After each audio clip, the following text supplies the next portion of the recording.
Tonight, a car drifts along a dark seam of highway where the center lines look like a zipper coming undone. A bus whispers over a mountain pass that forgets its own guardrails. A last ferry hums as if it isn't sure which shore remembers it. People carry snacks, directions, and small plans. They also carry the quiet belief that travel is a promise. The road, the route, the schedule, all of it says, go here, arrive there, be fine. But travel is just a deal struck with a landscape that doesn't owe anyone a thing. If you listen closely, you can hear the turn signal tick, like a metronome for nerves, the suitcase wheels tapping out the distance between what was expected and what is waiting.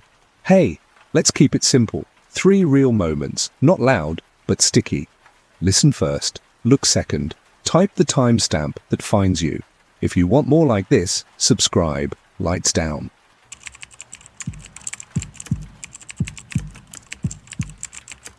Interstate 47 looks honest in daylight, straight miles, clear margins, signs that keep their promises. After dark and rain, it becomes something you negotiate with. At 9:12 p.m., the gantry message changes from mileage to warning. Accident ahead, expect delays. Renee reads it aloud, not because Anna can't see, but because saying trouble out loud makes it smaller for the 2 kids in back. Diego has that end-of-day stubbornness that comes just before sleep. Marisol has already surrendered to it, neck bent at an angle only children can bear. The wipers keep a slow argument with the glass, beating the same thought. Wait, wait, wait. Brake lights gather into a red creek, then pool into a lake. Far up the line, the cold bleed of blue strobes washes the mist. For 10 minutes, the car doesn't move. For 20, the car remembers what stillness costs. The radio, cheerful against the evidence, calls it a fast-moving cell. The weather app leans a sheet of blue over their route, pressing down like a parent's palm, smoothing a child's hair.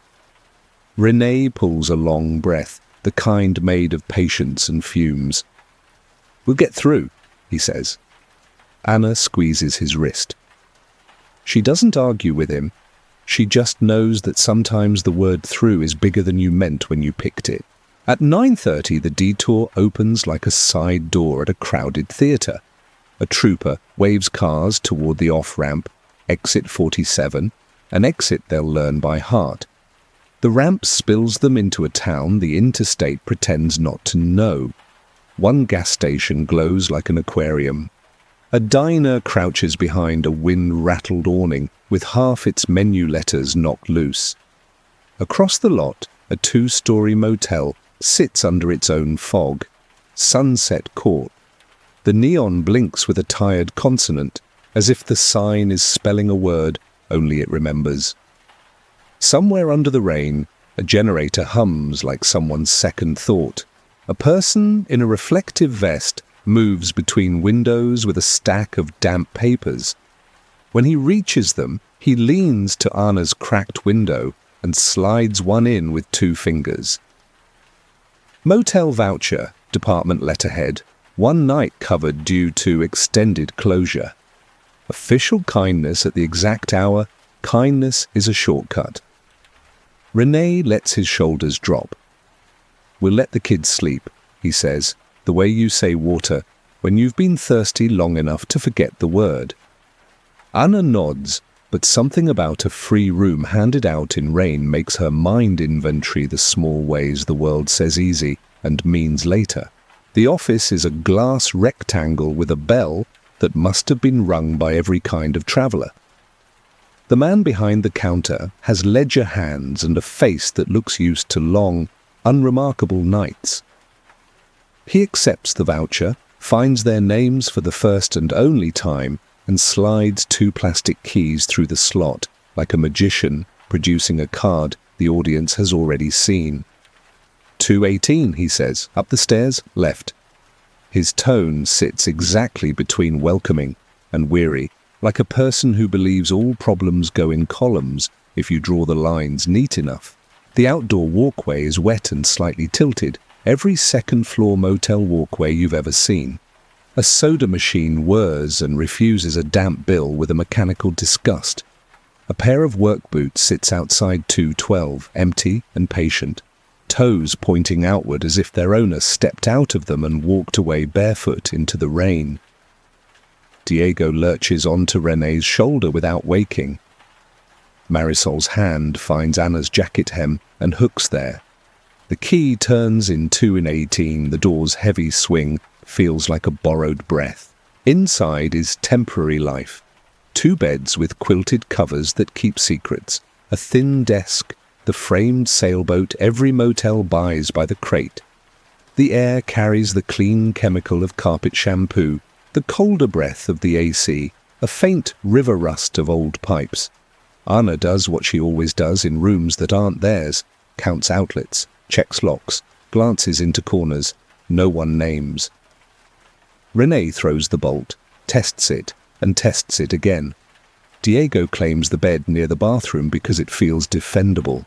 Marisol curls with the practiced intensity of a child deciding to be fine. It is the kind of quiet that comes when a plan breaks and a new, smaller plan takes its place. TV on low to make a human fog. Shoes set under the chair like lined-up thoughts.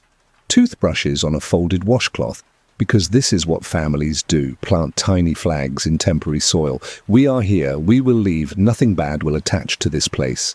Anna notices the paper by accident, the way you notice a thread on a sleeve. Motel stationery, off-white, blue ruling, Sunset Court printed at the top in a proud font.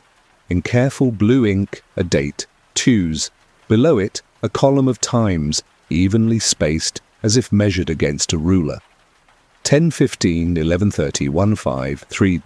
Next to each time, one word, written neat enough to be a label, knock.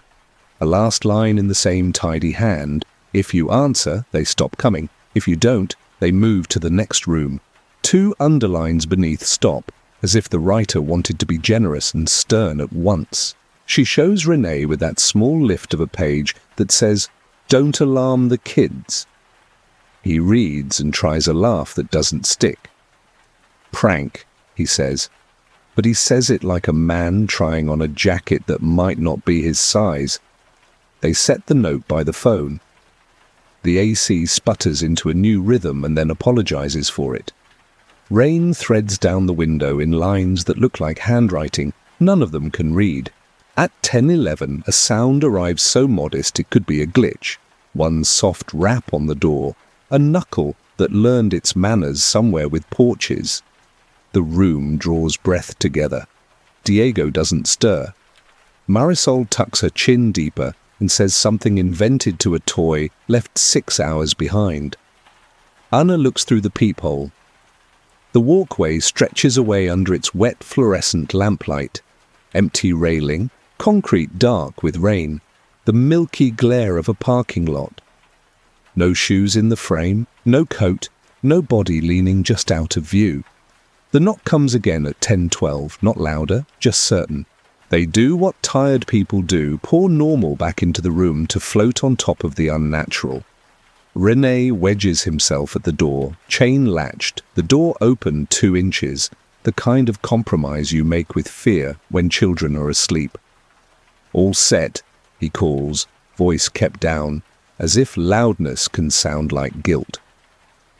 The corridor doesn't answer. Somewhere along the row, a door unlatches and relatches. A car's dome light flicks on, then off, an eyelid at a distance. The television produces a game show rerun where strangers buy vowels to solve pretend problems and get praised for it. At 10:15 on the minute, the single knock comes again, polite as a reminder. René's phone ticks the time. The paper on the dresser holds still. He calls through the door, "Wrong room," and his voice lands in the chain gap and hangs there like a tie in a door jamb. Through the peephole, no one. Past the rail, the neon motel sign, letting a letter fail and then pick itself up, over and over like a person practicing. The rain leans in harder, then forgets itself and drifts away.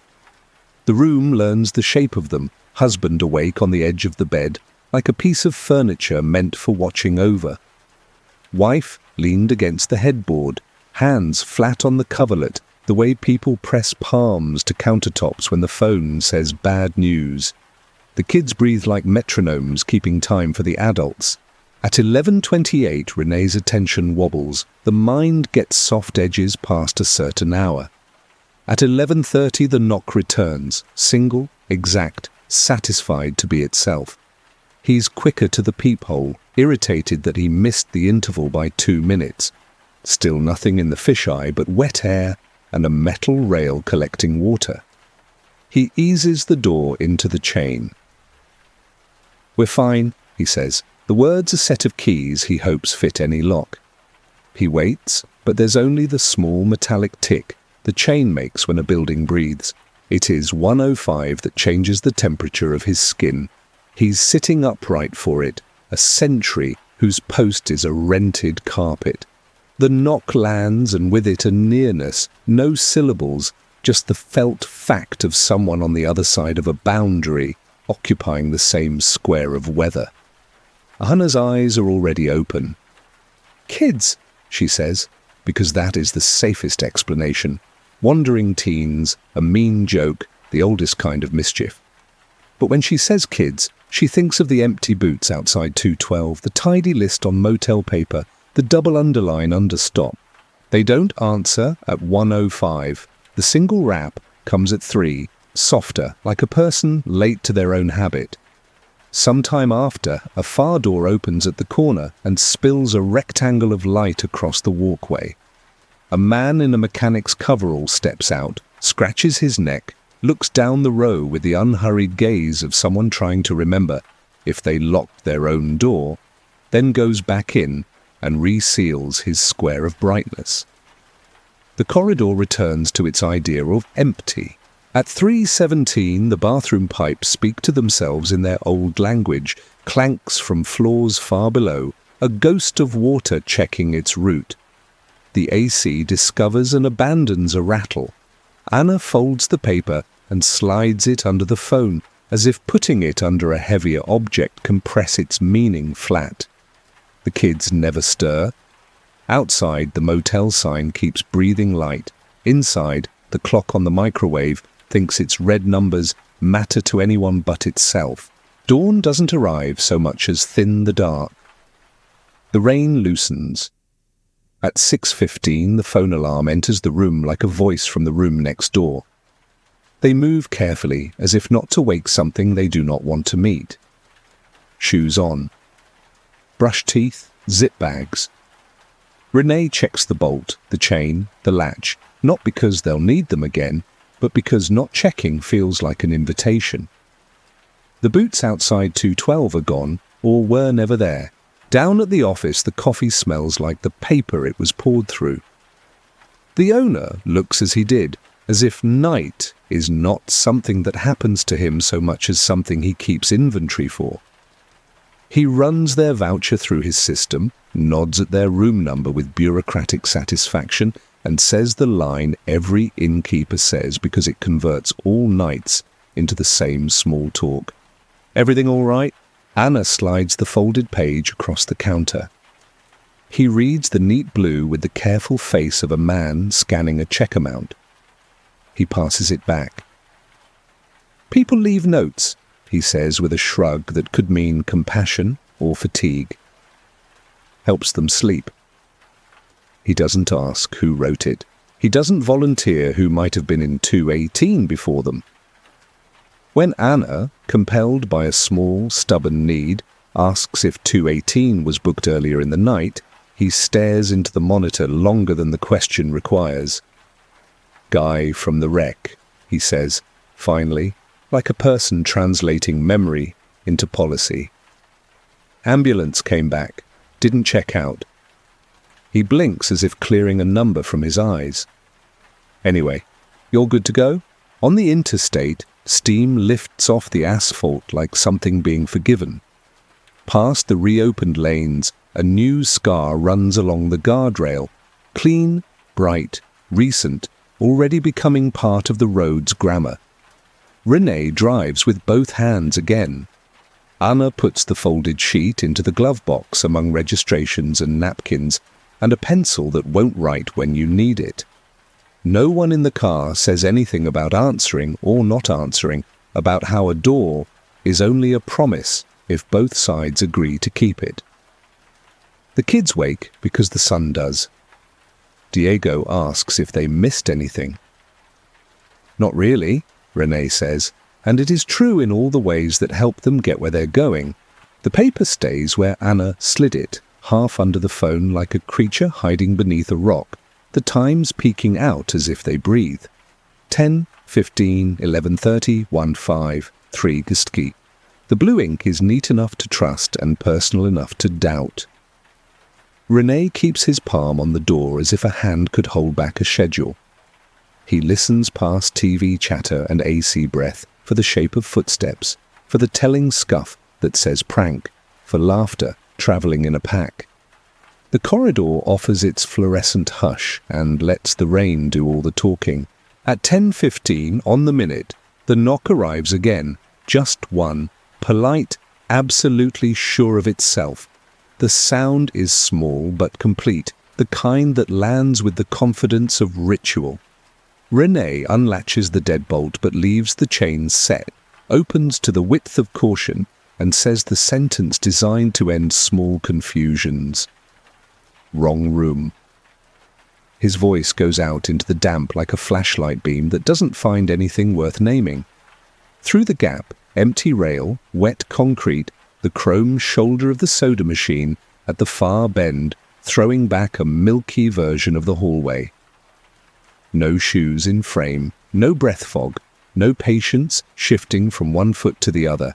Just the sense, the unavoidable sense, of someone having just moved. He closes, resets the lock. The chain ticks with the soft metal complaint of a habit.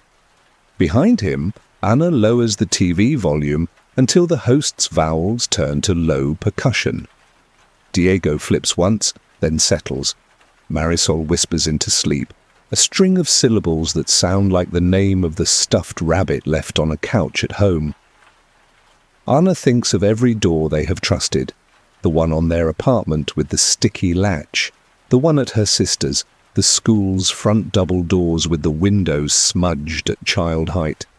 Doors keep their promises because everyone agrees to behave. Hotels are built on that faith. At 10:22, a plumbing line in the wall knocks once in sympathy and then slides into silence.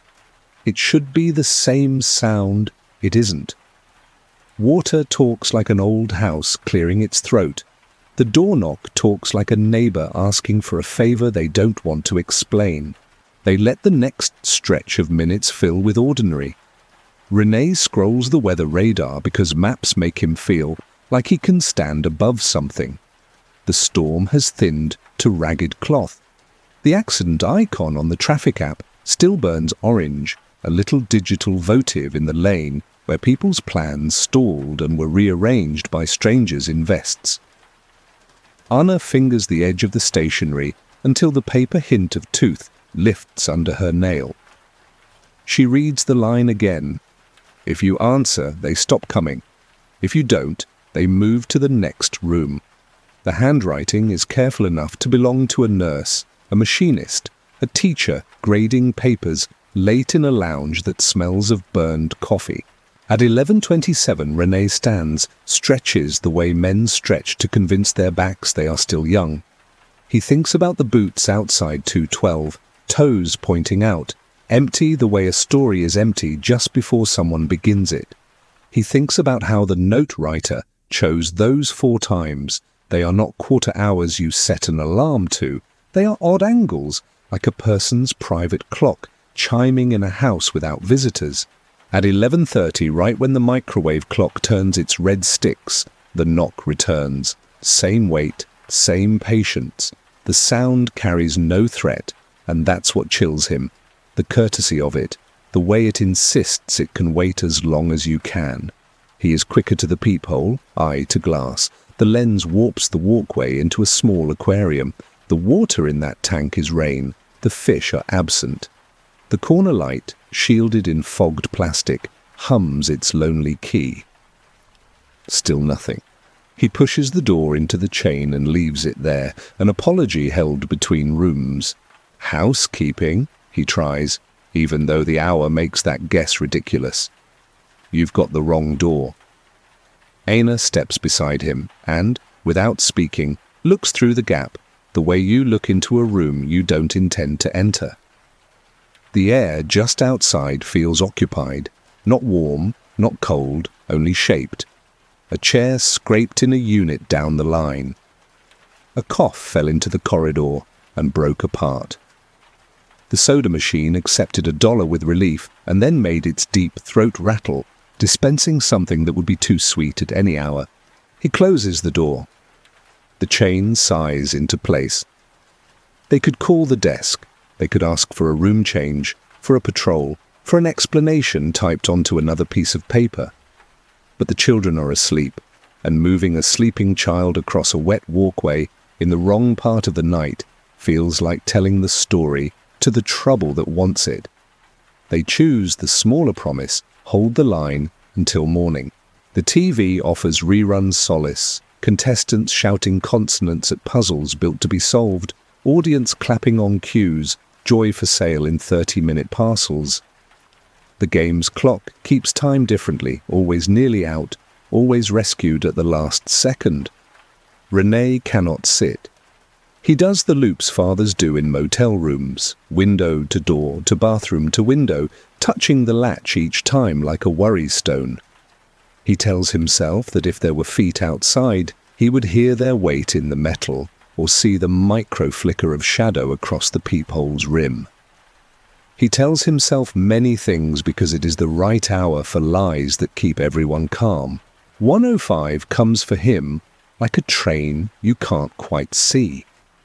The first tick at 103 makes him stand. The second at 104 puts him back at the door with his hand on the knob. When the knock lands at 105, a second sound rides with it. Nothing you could capture on a recorder, just a nearness. There is a way a person's presence rearranges air in front of a door. He feels that. He feels also that the knock is not testing the lock, not testing them. It is testing the page. Anna sits up. It's someone's game, she says, not because she believes it fully, but because a game is survivable and a stranger's private ritual is not. She nods at the note without moving her head much, the way you nod toward a sleeping infant. If you answer, they stop. She reads again. And now the words are not advice, but a dare, written before they arrived. They don't answer at 105. The decision isn't brave. It's cautious in a way that knows the morning will be easier to live with if they do not open this door for a ritual they don't understand. Renee stays at his post until the subtle ache turns his shoulder into a dial pressed too long. Anna lowers her feet to the carpet and sits upright until her breathing slows. The AC finds a new rattle and drops it, embarrassed by its own noise. Down the balcony, the rectangle of light at the far stairwell turns a damp corner of air a different colour. At some point, no one can say if it's 210 or 240, the building makes its old man sounds, the stair stringer settling, the vent cover clicking against its screw, a distant shower that someone forgot to twist off completely. The rain winnows into threads and then into suggestion. A car passes on the frontage road with the determined hush of a vehicle that has places to be despite the hour. At 3:00, the final knock is softer, as promised by nothing and predicted by everything. It comes like a courtesy call living up to its end of the bargain. Renee finds the peephole empty again. Something in him loosens. Not relief, not quite. The note had one more line in it about what happens when you do not answer. He listens for that consequence like you listen for the tide's change. Through the thin wall to their right, the wall that 218 shares with 220, there is, after a stretch that might be minutes, or the full measure of a hymn, a knock. faint with distance. Then, as if someone were walking along the outside world counting, another knock further down, and another. The hallway receives them, one by one, with the even patience of a building used to people believing it is empty. Anna's mouth goes dry in that specific way fear steals water. She puts her hand on René's back and leaves it there, not to comfort him, but to confirm that in this arrangement of rooms and rules, they can still locate one another by touch.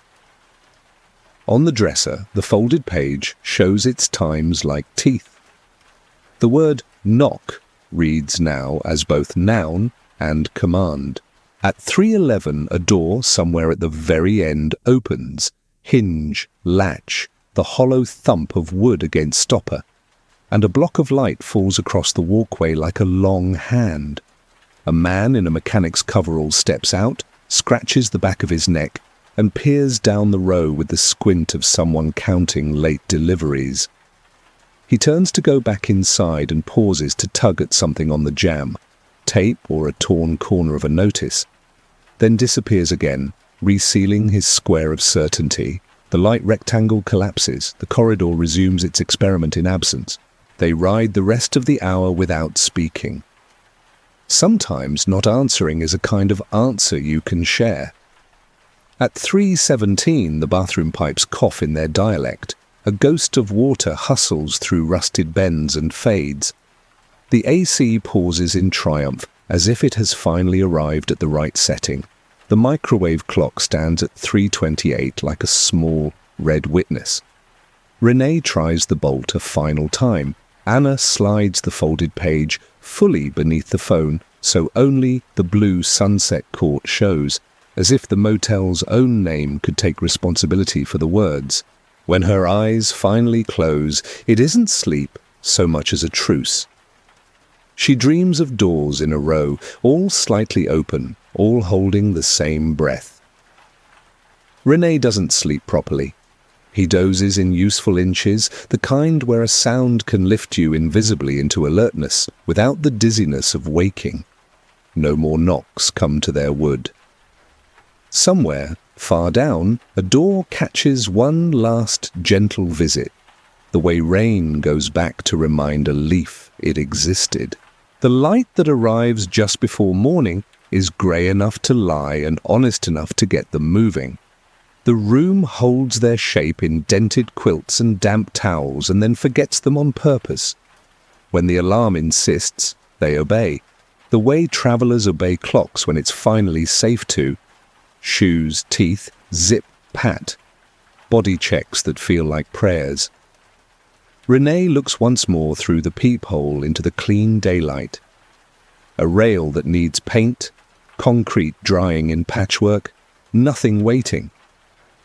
He opens the door to the larger air, and it does not resist.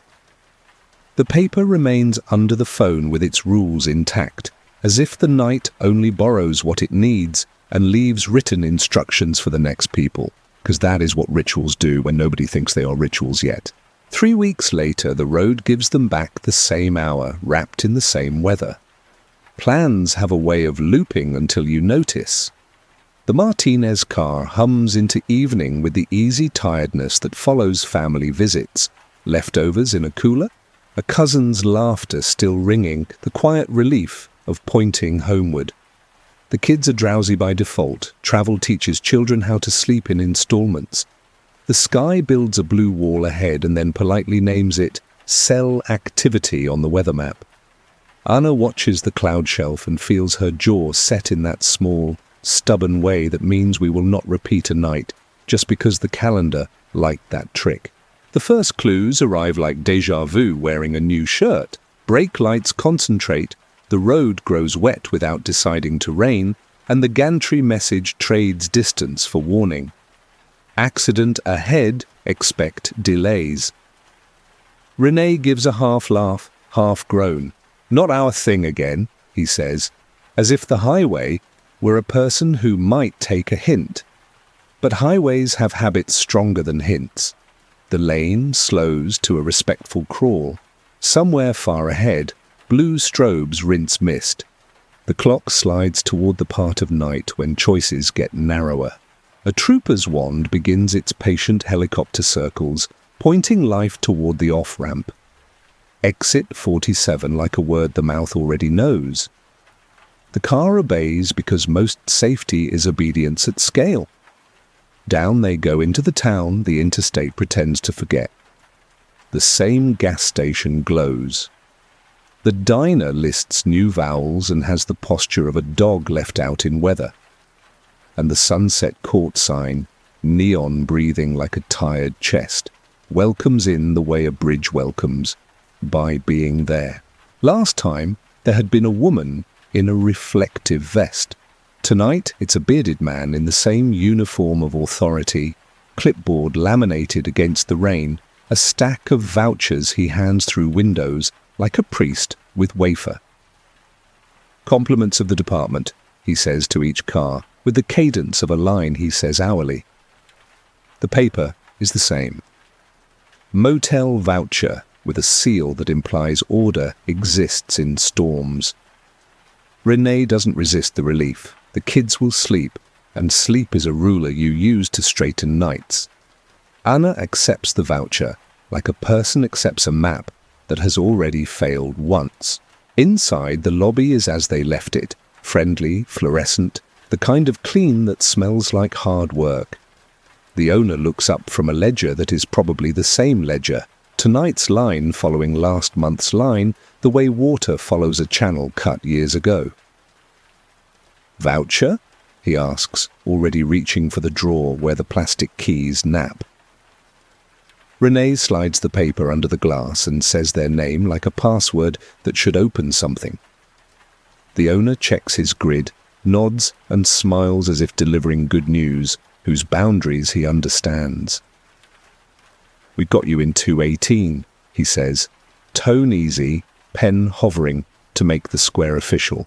Anna's no arrives before her words. "Another room, please." She chooses please because civility is also a kind of lock you can set. The owner blinks, pen still awake over his page. 218 is one of our best, he offers, the way people offer the same adjective to every unit out of fairness. She keeps her voice smooth. Not 218. The look he gives the monitor is a little longer than necessary, not because the computer requires thought, but because choice does. He makes a dot on the paper, flips a key from the drawer. 220, he says with a nod that ends the conversation while keeping everyone friends. Up on the walkway, the night wears the same coat, wet light, a soda machine humming its old argument with wrinkled bills, the rail hosting a thin seam of water that hurries nowhere. The empty boots outside 212 are not there tonight. Maybe they never were. Maybe they belong to the story as much as to the owner of the feet. The key turns in 220 with new metal confidence, and the door swings to reveal the same temporary kingdom dressed in a slightly different quilt. They stage the room the way travelers lay claim without offending the gods of the place. Bags unzipped, toothbrushes aligned, shoes aimed at escape. The AC discovers the temperature of their patients. Diego takes the bed near the bathroom again because rituals keep children safe, even when adults call them superstition. Marisol curls shoulder first into her pillow with a sigh that forgives the day for being longer than promised. On the dresser, motel stationery, blank this time. No neat times, no careful rule, just the off-white rectangle and the hotel's name at the top, waiting to be used for something ordinary. Anna picks it up and feels the same tooth in the paper, the same weight. The absence of handwriting behaves like a silence that knows what it could say. She slides the sheet under the remote as if covering a mirror in a house of mourning. "It's fine," Renee says, and his voice asks her to believe the word in its naive sense, not its tactical one. At 10:15, the door receives a knock as soft as a birthday tap. Some houses teach people to pound. Motels teach something more polite, as if strangers deserve courtesy more than family. The sound is exact, single, patient, sure of its place in a schedule. René's hand is already on the knob as if he had a standing appointment with the minute. He opens to the chain and offers the sentence he used to good effect in another life. Wrong room. He doesn't add thanks or sorry. He lets the words go out and disperse like steam. Through the peephole, the walkway keeps up its impression of being a set between takes. Light humming, rain arguing with flat surfaces, empty distances that give the eye nothing to hold. No shoes, no sleeve, no breath to fog the air. The knock doesn't come again at 10:16. The room decides to be small and normal. The TV puts a sitcom up in the corner of the night like a nightlight. At 11:30 the knuckle returns. One tap, a duplicate of itself, the sound produced by a person trained to expect compliance after the third try. Anna doesn't look at the blank paper on the dresser. She looks at the gap of the chain and the door and thinks. A half answer counts as a reply. She stands near René, close enough that her shoulder touches his arm, close enough that if someone meant to push, they would meet two bodies, not one. "We're okay," she says toward the corridor, because the sentence is both declaration and request. The corridor answers by being a corridor. Somewhere down the rail, a soft clatter. Someone setting a styrofoam cup on concrete to use both hands with keys. A murmur of voices that know how to be quiet after midnight. The soda machine takes a bill and, for once, accepts it on the first try, dispensing sugar to a tired person with a victorious thunk. René closes, relaxes, rests his forehead against the cool top panel for a breath he pretends is a stretch. "Same joke," he says, but the word joke tastes wrong in his mouth like a spice misapplied. He stays up not out of heroism but out of a father's math. If someone wants the room, they can have the furniture. They can't have the sleeping children. He walks the same loop he walked last time, window, door, bathroom mirror that makes his face into a man he recognizes in fog. At 1:05 the sound comes with its invisible company, the slight pressure of presence that sits right at the edge of measurable. He steps into it and speaks before fear can sign its work. "Wrong door," he says. "Try 218. It is not a suggestion so much as a decision about where the night belongs. The words leave his mouth and take on a strange, practical authority in the corridor air. The polite rap does not return. Instead, after a long, measurable silence, a silence you could lay a ruler on, the knock presents itself through the wall, faint and exact, in the next room over. Anna's mouth opens a little as if to object to physics. A second later, further along the building's length, another door receives its courtesy. Then another travelling. The sound moves like a person walking a list. It is not angry. That is the part that unsettles. Anger teaches you how to answer. Courtesy asks to be answered in kind. And that is how rules get into houses. René doesn't grin, exactly, but his shoulders release the tiniest degree.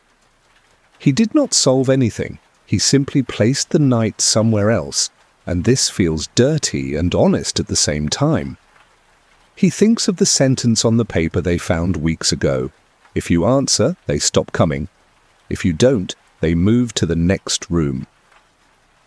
He has discovered a third path, answer with a direction.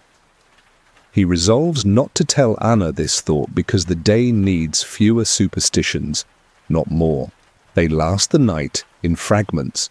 Sleep is negotiable, vigilance is not. Somewhere near dawn, a rectangle of light appears at the far end again, as if the building had a tiny stage where the same actor exits and enters each night.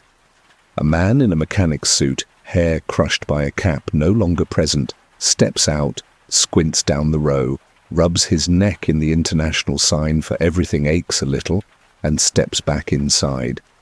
It is such an ordinary human moment that for a blink The entire night pretends it was all just nothing. They pack with the quiet choreography of people who have decided to leave a place before the place decides anything about them. The kids, still sanded smooth by sleep, obey orders spoken gently. Renee checks latches, flips light switches as if returning a borrowed room to the state in which he found it. Anna tucks the blank motel stationery into a side pocket of her bag. A souvenir, not of words, but of their absence. At the counter, they find a woman ahead of them with puffy, unslept eyes and a room key held between forefinger and thumb as if it weighed more than plastic. "All night," she tells the owner, not complaining so much as reporting. "The knocking." The owner's expression arranges itself into the same shape it wore last time, empathy that has found a drawer for this exact problem.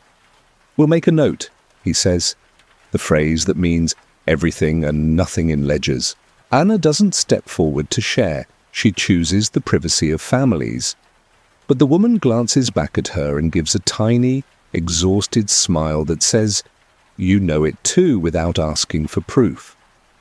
It's the smile people exchange after turbulence, before they fasten their trays back into the shape of order.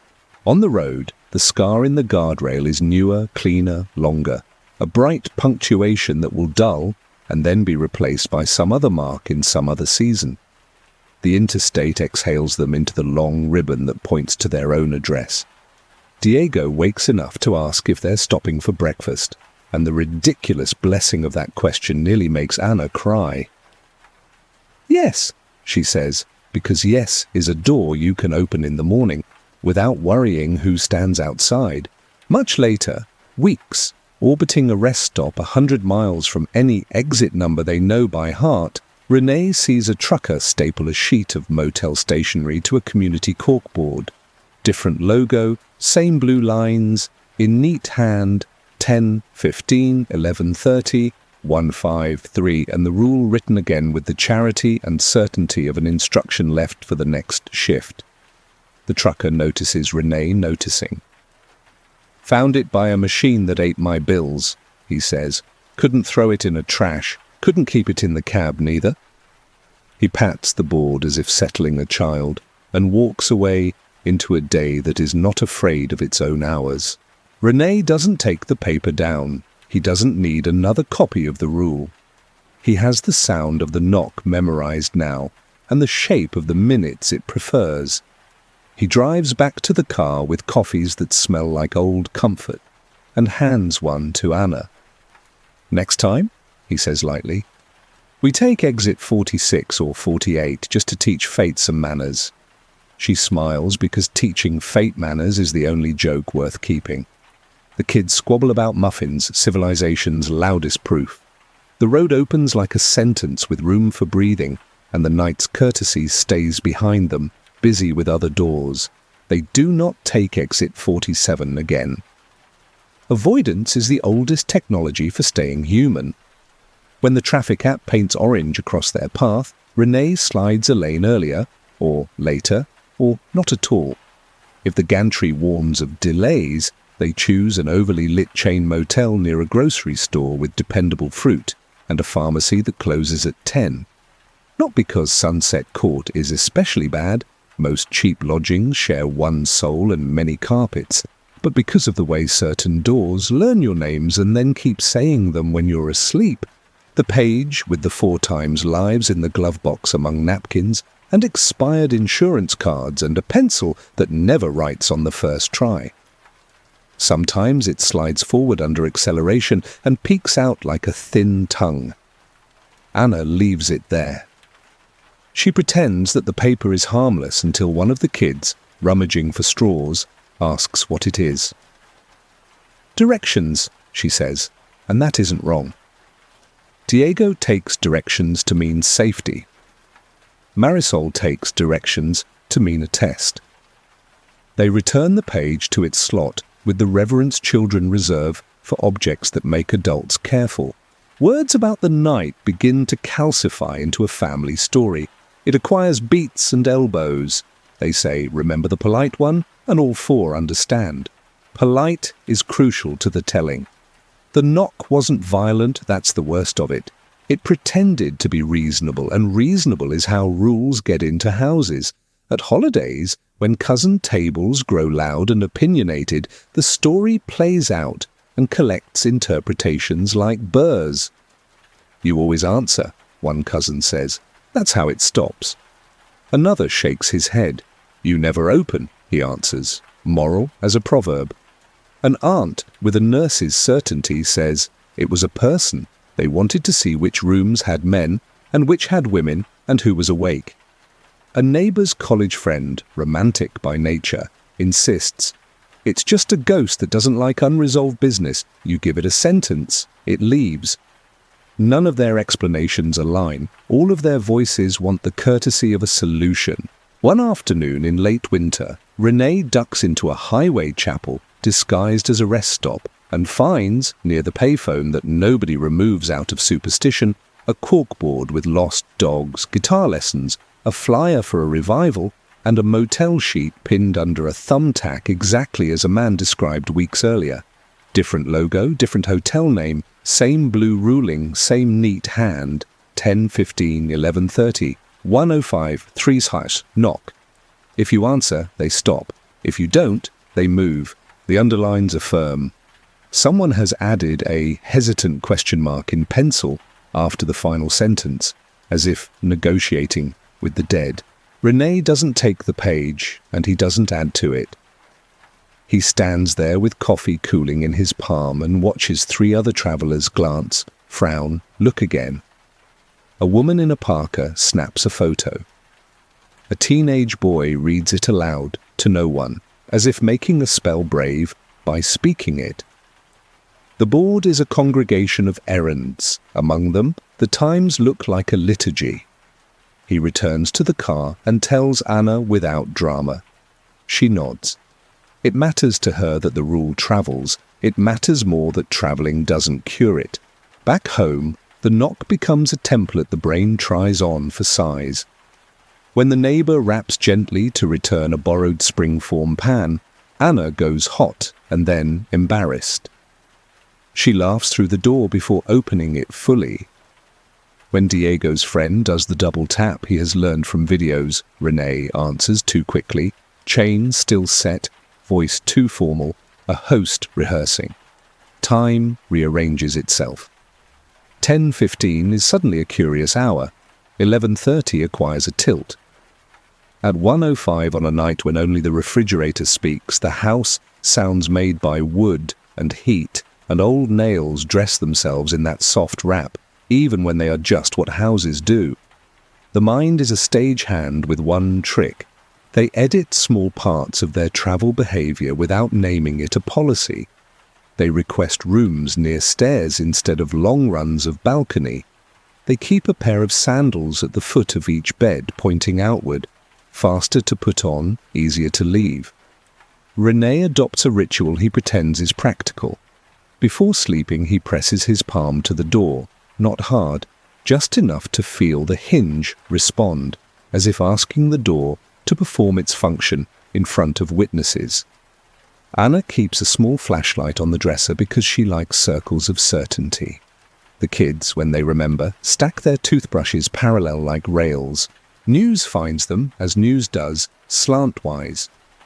A podcast episode mentions the Exit 47 ghost knocker without verifying geography or exit numbers or anything but the internet's appetite.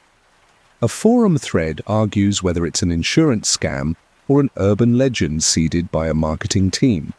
Someone posts a photo of boots outside a motel room with the caption, "Don't answer," and 80 people reply with jokes and 2 reply with stop sign emojis that feel sincere. The story belongs to the road now. Stories always do after enough retellings. Once they find strangers, they don't come back to ask permission. On a Sunday morning when everyone should be getting dressed for something boring, the doorbell rings with the polite certainty of the motel knock. Anna opens to an elderly man holding a clipboard and a brochure about water filtration. He apologizes for the hour. He points at their house number and at his list, as if arithmetic were destiny. She listens fully, not because she will buy anything, but because it seems important to be the kind of person who still listens on porches. She buys nothing. After he leaves, she sits on the steps and breathes until her hands stop performing the wrong memory. When she goes back inside, she tells Renee, "Sometimes I think we didn't escape anything, we just brought it with us." He says nothing because both interpretations are useful. Spring breaks open, and the road plants new stories in fresh asphalt scars. A light snow introduces itself in April, like a guest who missed the month. The kids grow another inch and invent new rituals. Music on low in the back seat, the same 2 snacks in the door pocket, a complicated whisper game when the exits get long. The family learns to talk about the knock without feeding it. They say, "We had one of those nights," or "It was the motel with boat paintings," or "The AC tried 3 personalities." And what they mean is, we were visited and we stayed a wall and we left still being ourselves. One evening, Anna finds the paper in the glove box folded into a square small enough to be a worry stone. She doesn't remember folding it. The blue lines have picked up a film of grey from months of living among receipts. She considers throwing it away and doesn't, not because she wants the rule, but because it feels dishonest to pretend the night didn't hand them a page and ask them to carry it. She tucks it in the map pocket of the passenger door instead, where it can be present without being reachable. That night she dreams a tidy dream, a hallway lined with identical doors, behind each a family. A knock moves along, single, gentle, bureaucratic as rain. She opens. Nothing is there but air with a task. On a June trip, far from exit 47, they pull into a roadside motor court with orange doors and hibiscus cut into concrete planters. The clerk has a face that wants to be kind, but has been pressed flat by nights. "2 queens?" he asks, and they say yes. "End unit?" he offers, and they say yes again because end units have fewer neighbours to inherit your silence. Before bed, Renee steps out to the parking space to check the windows on the car, because people who have been visited by small mysteries tend to fight back by watching the solvable ones. A man in a mechanic's suit, a different man, a different suit, all mechanic suits being uniforms for the tired, walks past at the edge of the lamplight, keys on a lanyard, the posture of a person who has fixed things too long to admire them. He nods to Renee, neutral, and keeps going. Renee nods back, a secular blessing. Later, at 10:15, nothing happens. At 11:30, someone in Unit 6 laughs and then apologizes to the person who asked them to keep it down. At 1:05, a truck downshifts 2 streets away. At 3, an ice machine somewhere stutters and thinks about giving up, then doesn't. He sleeps after that. In the morning, he tells Anna, and they both smile like people who found no trace of an animal they were still certain exists. The belief doesn't leave them, it just learns patience. The kids age into the story differently. Diego treats it like a cautionary tale with practical applications. He learns to ask drivers' names at rideshare curbs. He checks plates aloud. He likes putting knowledge in front of the invisible to see if it steps back. Marisol makes it into myth.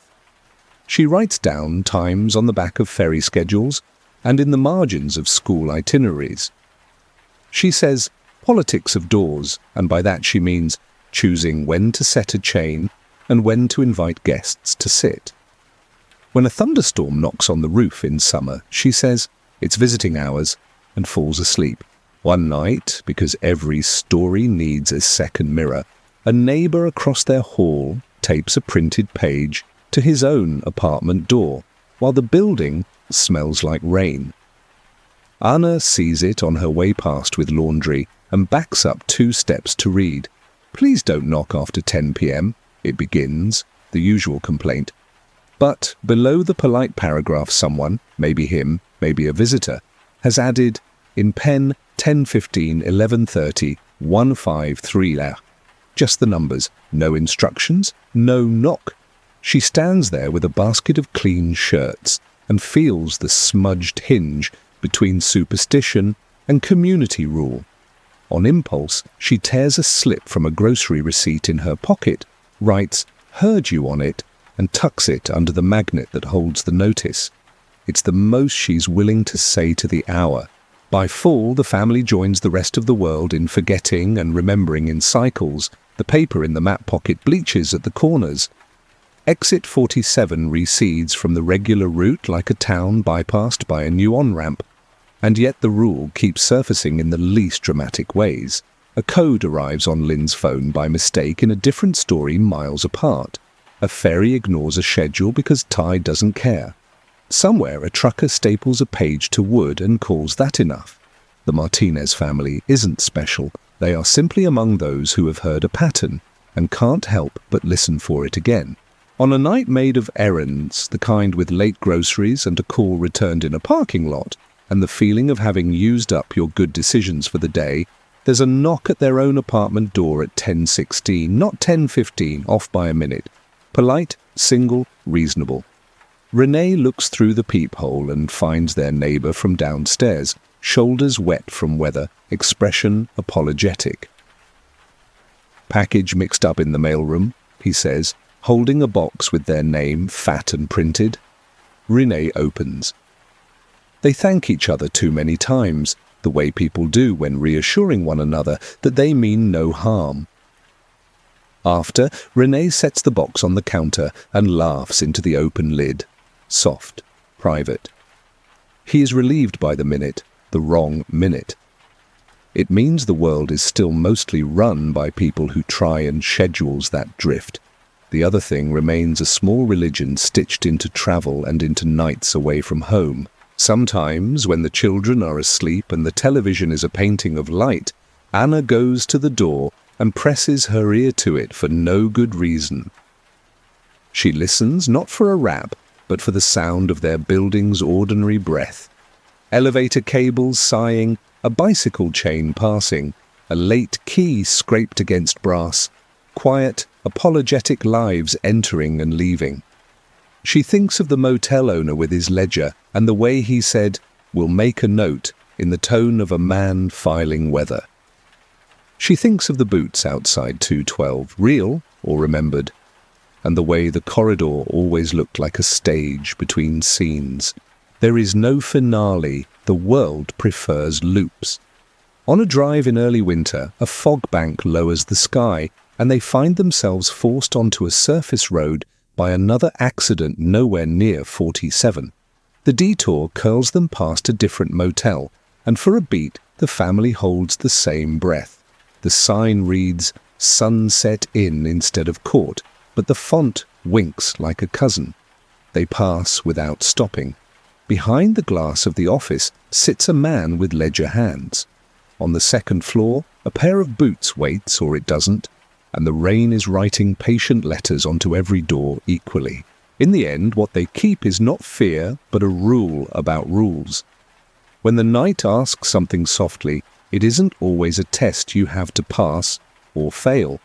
Sometimes it's just a system, old as Tide, moving along a row and checking who is home. They aren't in charge of that movement, they are in charge of the chain and the bolt, and the tone of their voice when they say, "Wrong door," or "We're okay," or "Nothing at all."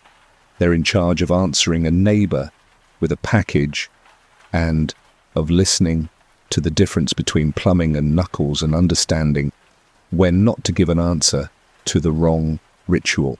The paper in the car will eventually become so handled it tears at the fold.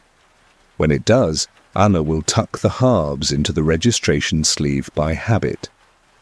Renee will still press his palm to the door of whatever room shelters them next.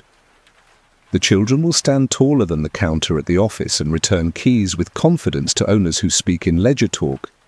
Exit 47 will continue existing whether they acknowledge it or not, a place where a highway opened a side door and a knight wrote down, "It's ours for anyone who needed to hear them." The knock will go on, arriving at some rooms and moving on from others, obeying a schedule nobody signed up for, and many people accommodate. And if you ask them what they believe about it, what it was, what to do, they will tell you the only thing that feels honest in a world where maps are promises, and promises bend. They'll say, "The sound was small and certain. We heard it. We answered and didn't. We left the door closed and the story open.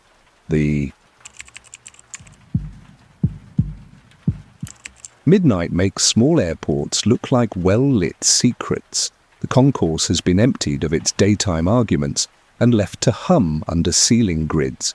Outside at APP rides, the curb is a shallow stage, cones, painted arrows, a police Tahoe idling like a metronome, 3 travellers practicing the ritual of looking up, down, up, windshield, phone, license plate. Lynn and Marcus arrive with that post-flight stiffness that makes you feel an inch taller and 10 years older. Suitcase handles hook their wrists, the kind of weight you don't notice until someone offers to carry it. The app is cheerful and certain. Carson, 498, grey hybrid, plate ending 713, 5 minutes. His thumbnail photo is sunglasses and a neutral jaw, the universal Rideshare face. A blue ribbon traces itself from their dot to the airport loop, promising the simple miracle of a car appearing when you want one. Marcus relaxes a degree. Lynn doesn't.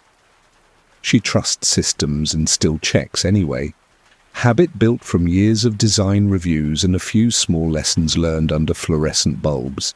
The night is cool enough to make exhaust write letters you can't read. Someone in a puffy jacket tells a story into their speakerphone like a bedtime for adults. A college kid hovers by the taxi stand, prepared to defect to whichever service stops first. The security guard at the far end walks with the slow, durable stride of a person paid by the hour to keep the scene ordinary.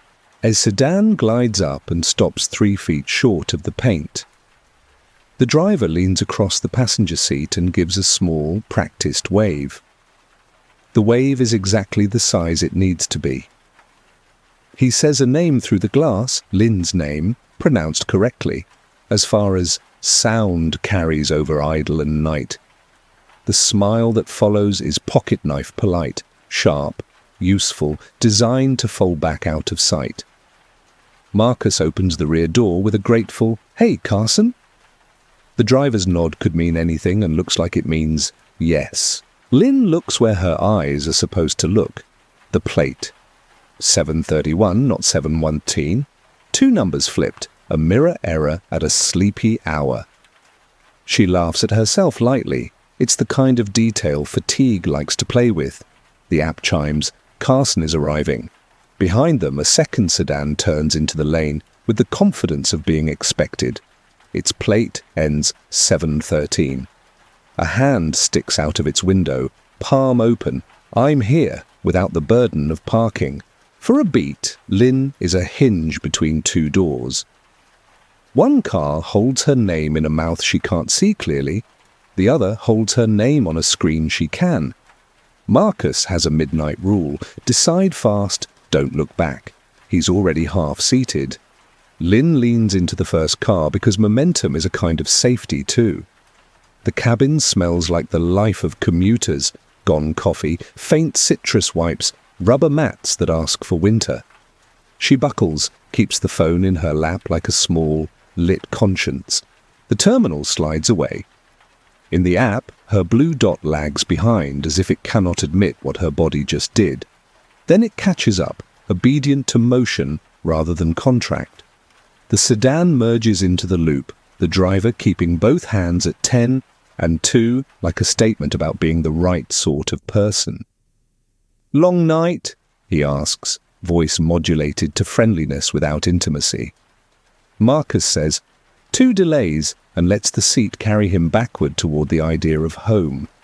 The driver nods like he's collecting data for a report titled, "Reasons People Are Tired."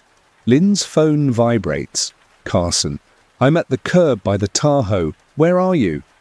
The profile photo under the text is the same sunglasses and neutral jaw. Lynn types, "We're in the car," and nearly adds thanks out of habit, then doesn't. An answer returns instantly. "I don't see you. 3 dots bloom and die. The universal gesture for this should be simpler." The sedan turns onto the freeway, and the city becomes a string of sodium beads pinned to black. The driver checks a low-mounted phone that does not display the familiar Rideshare map. The chime it makes is not the canonical Rideshare chime either. He thumbs the screen without looking. "App's weird with airport pins," he says into the silence. "We get swapped. Happens at Gate C all the time." He says Gate C as if it were a person he's met and forgiven repeatedly. Lynn flips her screen face down. "All good," she says, which is what you say when your body wants the inside of a car to be the inside of a promise. She watches the driver's shoulders instead of his eyes. Shoulder language tells the truth sooner. Freeways at midnight are forgiving. Lanes open like decisions you don't have to justify. The car moves with a competence that could belong to anyone who drives for a living or for a life. Marcus asks for fastest route, the way people ask for water, not because he's in a hurry, but because hurry is the shape of the day. The driver says, "You got it," and signals in a way that would pass any test. The first exit sign for their neighborhood slides by and the sedan stays left. The second exit arrives and the sedan indicates right, then drops into a ramp braided with orange cones. Construction zones at night make detours look like secrets. At the bottom, instead of turning toward the obvious set of streets, the driver eases the car under the freeway onto a frontage road lined with sleeping businesses, self-storage behind high fences, strip mall offices with posters about insurance and confidence, windows that reflect back only your phone's glare. Quick detour, the driver offers, avoids the toll camera glitch. They ping the wrong plate on nights like this. It's the sort of reasonable sentence night invents, because daytime would argue with it. Lynn nods once. It's a nod to the tone, not the content. She turns her phone's brightness down until her face becomes a dark shape in the glass. On the map view, no official ride now, just a plain, indifferent map, the grey ribbon of freeway parallels their path like a route she remembers having chosen in a different life. They pass a metal yard. A bus stop sign announces a schedule that has already gone to bed. A raccoon hustles toward a drain with the dignity of a late commuter. The police Tahoe from the curb is nowhere. The lane is empty. The night offers no commentary. Lynn's phone vibrates again with the wrong flavour of certainty. Your ride was cancelled. A refund banner floats up, cheerful. The chat thread with Carson recenters on the airport. "Please don't get into unmarked vehicles for your safety," a new message says, calm as a laminated card. She stares at the sentence and feels its steadiness arrive too late by design. "Do you prefer 44th or the back way?"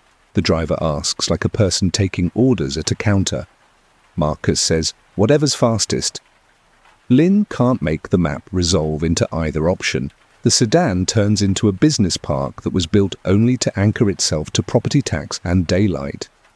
It's a grid of glass panes and empty parking, each building lit as if someone were about to return. The driver slows at a half-lowered security arm meant to dissuade delivery trucks, then rolls the window down and lifts the wood with 2 practiced fingers, just enough. The car slides under with the soft scrape of a rule being bent by someone who's bent it before.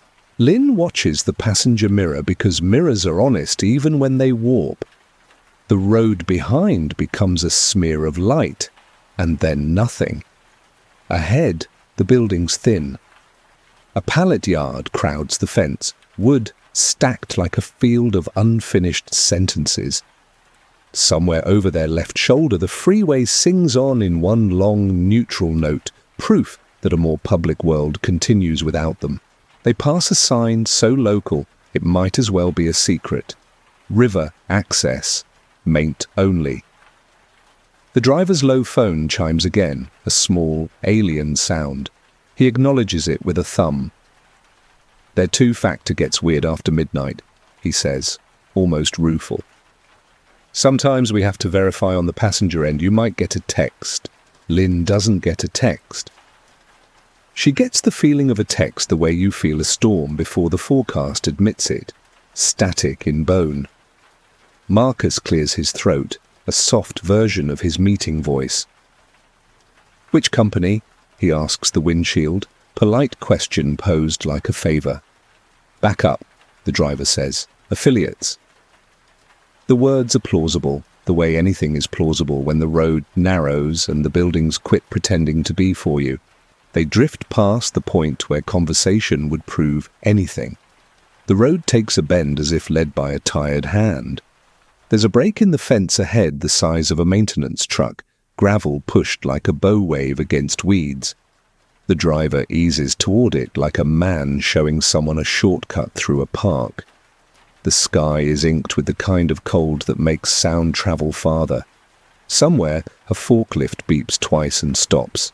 A train horn considers a thought and doesn't finish it. Lynn looks down at her locked screen to see her own dim reflection staring back with more certainty than she feels. Behind the glass, the cancelled ride still sits in the app like a door you didn't take. She keeps her voice level. Can you drop us at the corner up ahead? She says, bright with borrowed authority. Friends meeting us. It is not a good lie, but it is serviceable, and midnight accepts serviceable as good manners. The driver lifts his foot. The sedan rolls to the shoulder where the curb pretends to be real. Here?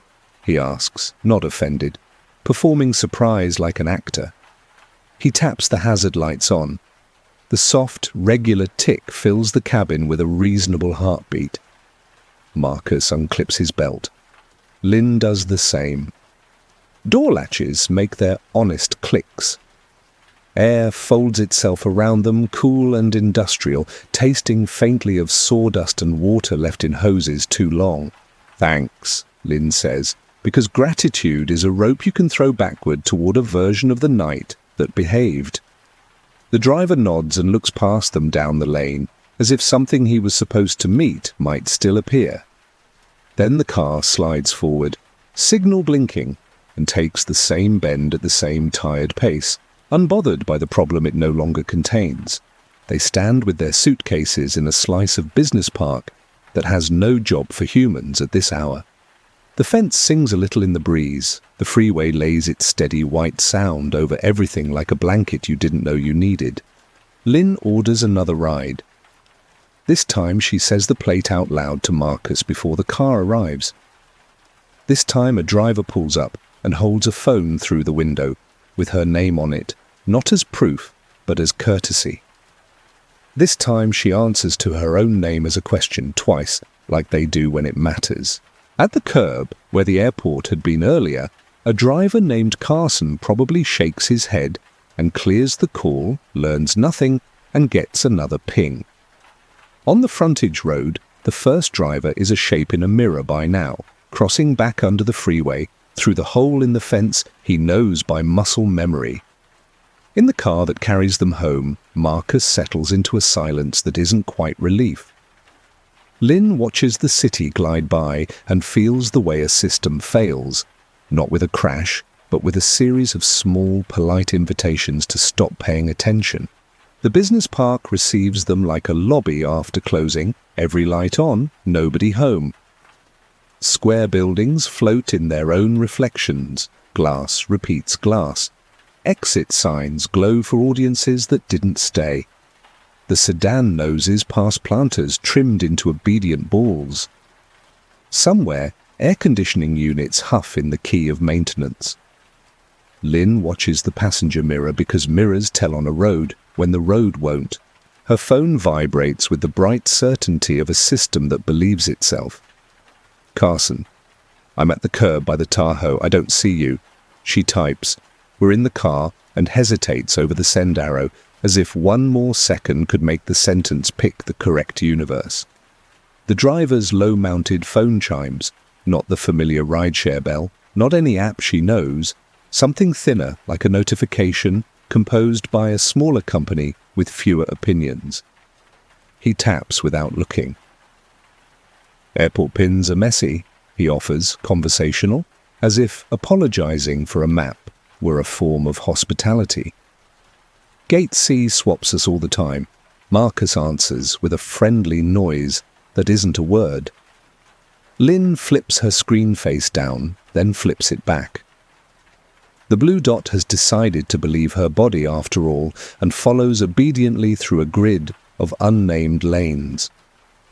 The official ride panel, still open in the background like a forgotten tab, draws a looping arrow on the airport loop, a ghost route for a car she didn't get in. They take a right that belongs to deliveries. Ahead, a security arm hangs at hip height with a chain draped like jewelry. The driver slows, rolls down his window, and lifts the arm with two careful fingers. The bar rises just enough to let the roof slip by without a scrape. The act is neat, practiced, almost a party trick. Lynn feels something in her ribs tilt. Rules bent, politely, are still bent. Back way puts us ahead of the toll camera, he says. They ping wrong plates at night. The sentence is pure infrastructure small talk. It ought to make sense. Lynn files it among statements too plausible to be argued with from the back seat. Marcus says, appreciate it, because gratitude is a lubricant for midnight. The frontage lane beyond the gate narrows to the width of a maintenance truck, hemmed by fences that have learned to hold their breath. On the right, stacks of pallets rear up like a temporary city. On the left, offices sleep with their posters of lighthouses and teamwork. Water coolers stand like sentries who have forgotten what water is for. Over the roofs, the freeway recites its low syllable, a public life continuing at scale. Here, the world has fewer witnesses. Lynn's phone buzzes again.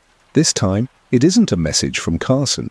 It's the app itself walking in calmly with news. Your ride has been cancelled. A refund chip bobs up. We've issued $18.43 back to your card. The map recenters on the terminal they left behind, a banner in plain font. For your safety, meet your driver at the designated curb. Verify car make, colour, and license plate. She stares until the letters float, then blink back into focus as the car takes a curve that doesn't correspond to any sensible grid. Network's junk after midnight, the driver says, glancing at the rear view with the quick, polite eye of a professional checking on a skittish passenger. We run back up when the main line glitches. The dash phone displays a white screen with a spinning pinwheel and a string of black numbers that don't mean anything comforting. He thumbs the glass and the spin stops. A check mark appears, generic and pleased. What do you drive in the day? Marcus asks, casual, the way a person tests for human texture, under a prepared answer. The driver smiles, pocket-knife friendly. Same roads, different reasons. It is an answer, shaped like a shrug. It proves he has considered the question before and still prefers the vagueness. They pass a sign that has the courage to tell the truth. River access, maint only. Beyond it, the black shoulder of water curls through the industrial lot like someone's habit. The sedan's headlights wake the chain-link diamonds into brief jewelry. For 3 heartbeats, the car is the only moving thing. Lynn tilts her phone and opens the ride history because past tense sometimes offers proof. The last 3 rides list names that behave like names. Carson glows in grey with a red cancelled tag. Beneath it, a system-generated sentence assures her she won't be charged a fee. Beneath that, another sentence. Please do not enter vehicles without verifying your driver. The advice is correct. The way warnings printed on ladder rungs are correct when you've already climbed. She clicks the little eye for information, and the panel offers her a paragraph about safety with 4 bullet points and a cartoon of a smiling driver holding up a phone with a passenger's name. The cartoon is offensive. It believes in a world where people are well lit and make eye contact and time is vertical. "Shortcut, okay?" the driver says, already turning left. The car glides along a strip of asphalt that used to be railbed. Stubbed ties still pucker the edges. A forklift beeps twice in the dark and then reconsiders existence. The moon chooses not to be helpful. Lynn memorizes landmarks and hates herself for choosing the wrong kind to memorize, the kinds that disappear in daylight. A torn banner for Riverwell Logistics, a mural of a salmon inside an employee picnic area, a half-lit soda machine glowing in an empty lobby. She knows she should be setting mental pins, first right, second left, south side of the water, but the brain saves the wrong details when it is busy staying polite. In the back seat, Marcus finds her hand without looking for it. His palm is warm and dry and tells an entire story she can listen to without interrupting. 2 squeezes, I'm here and we're paying attention. In the front seat, the driver signals right, then left, then not at all, using the language of a person sledding down an old route in fog. His shoulders never tense, his speed never argues. He is a study in carefulness. Carefulness can be camouflage. Lynn turns her screen brightness down to the lowest whisper and lets the map show lat-long numbers because streets have gone shy. The car's icon doesn't know the private road name and therefore has chosen to be obedient to motion alone. She watches the numbers tick in pairs, 47.65, 120.19. Shorn of labels, the world reveals a math that is too precise to comfort. At the end of the lane, an opening gapes in the security fence, not a gate, but an absence shaped by habit. The gravel there is shoved into 2 long piles where trucks made their decision often. The driver steers for the gap with the easy shoulders of a man whose wrist already knows the turn. It would be nothing, small as a choice about coffee. Lynn's body, which has been willing to let the brain have its arguments, stands up inside her like a person in a meeting asking to speak. "Could you drop us right here?" she says, bright, normal, a request, phrased the way you ask to get out in front of your building because there's construction. "Friends coming up this road. We'll grab the last bit on foot." She admires, even as she speaks, the ability of fear to put on a friendly coat that fits. The driver's eyes lift to the mirror. His expression doesn't curdle. It doesn't do anything dramatic. It makes a small motion. Surprise rehearsed to seem new. "Here," he says, tone still Midwestern neutral. He brakes. The hazard lights start their metronome. Tick, tick, tick. Patient, reasonable. Sure. Doors unlock with that crisp, human-sounding click that makes every car feel civilized. Lynn and Marcus step into night that smells like cut lumber and wet dust. Their suitcase wheels accept gravel, then complain about it. The sedan idles while they clear the corner, then, graceful, unbothered, pulls away. No lunge, no sprint. It flows back through the gap like water decided it was late for something else. They stand together on the shoulder and listen to the fence sing in the breeze, a high metallic thread laid over the freeway's long note. Lynn opens the app with hands that aren't shaking because they've decided not to, orders a new ride, and watches a new driver's avatar inch toward them along a path that obeys names again. She reads the plate aloud. Marcus repeats it, not because he forgot, but because saying it twice makes the night register it. While they wait, Lynn's screen fills with a new message from Carson, the real one, the one attached to the profile with sunglasses, and a rating that suggests long practice at ordinary kindness. Glad you cancelled. Please always match the plate and ask your driver to confirm your name before you get in. It is both obvious and unbearable. She replies, "We will." Thank you, and feels the absurd intimacy of texting advice with a stranger who exists mostly as an icon and a policy. A raccoon hustles along the fence line like a late commuter who knows the alleyways. In the distance, a train horn runs a clean, ascending line through the dark and then eats its own echo. The air tastes like river metal. Somewhere in the empty office to their left, a motion sensor decides to turn the lights off and the windows go black. The night rearranges itself into fewer and fewer moving parts until their new ride comes around the corner like a promise that belongs to daylight. The driver rolls down his window before stopping, holds out his phone with Lynn's name filling the screen, and says it as a question. She says yes back as a question too. They match plates out loud. The driver smiles, not the pocket knife kind, more like a small flashlight. They get in and go. Behind them, far down a service road with no street name, a sedan with the wrong plate slides under the half-lowered arm the other way. It is no more dramatic than a breath. It does not prove anything. It becomes like all oddities that refuse to pick a side, just one more small mismatch the night is happy to keep. The new driver takes them back to the honest grid, named streets, retail lights, a gas station with a mop leaning like a tired flag.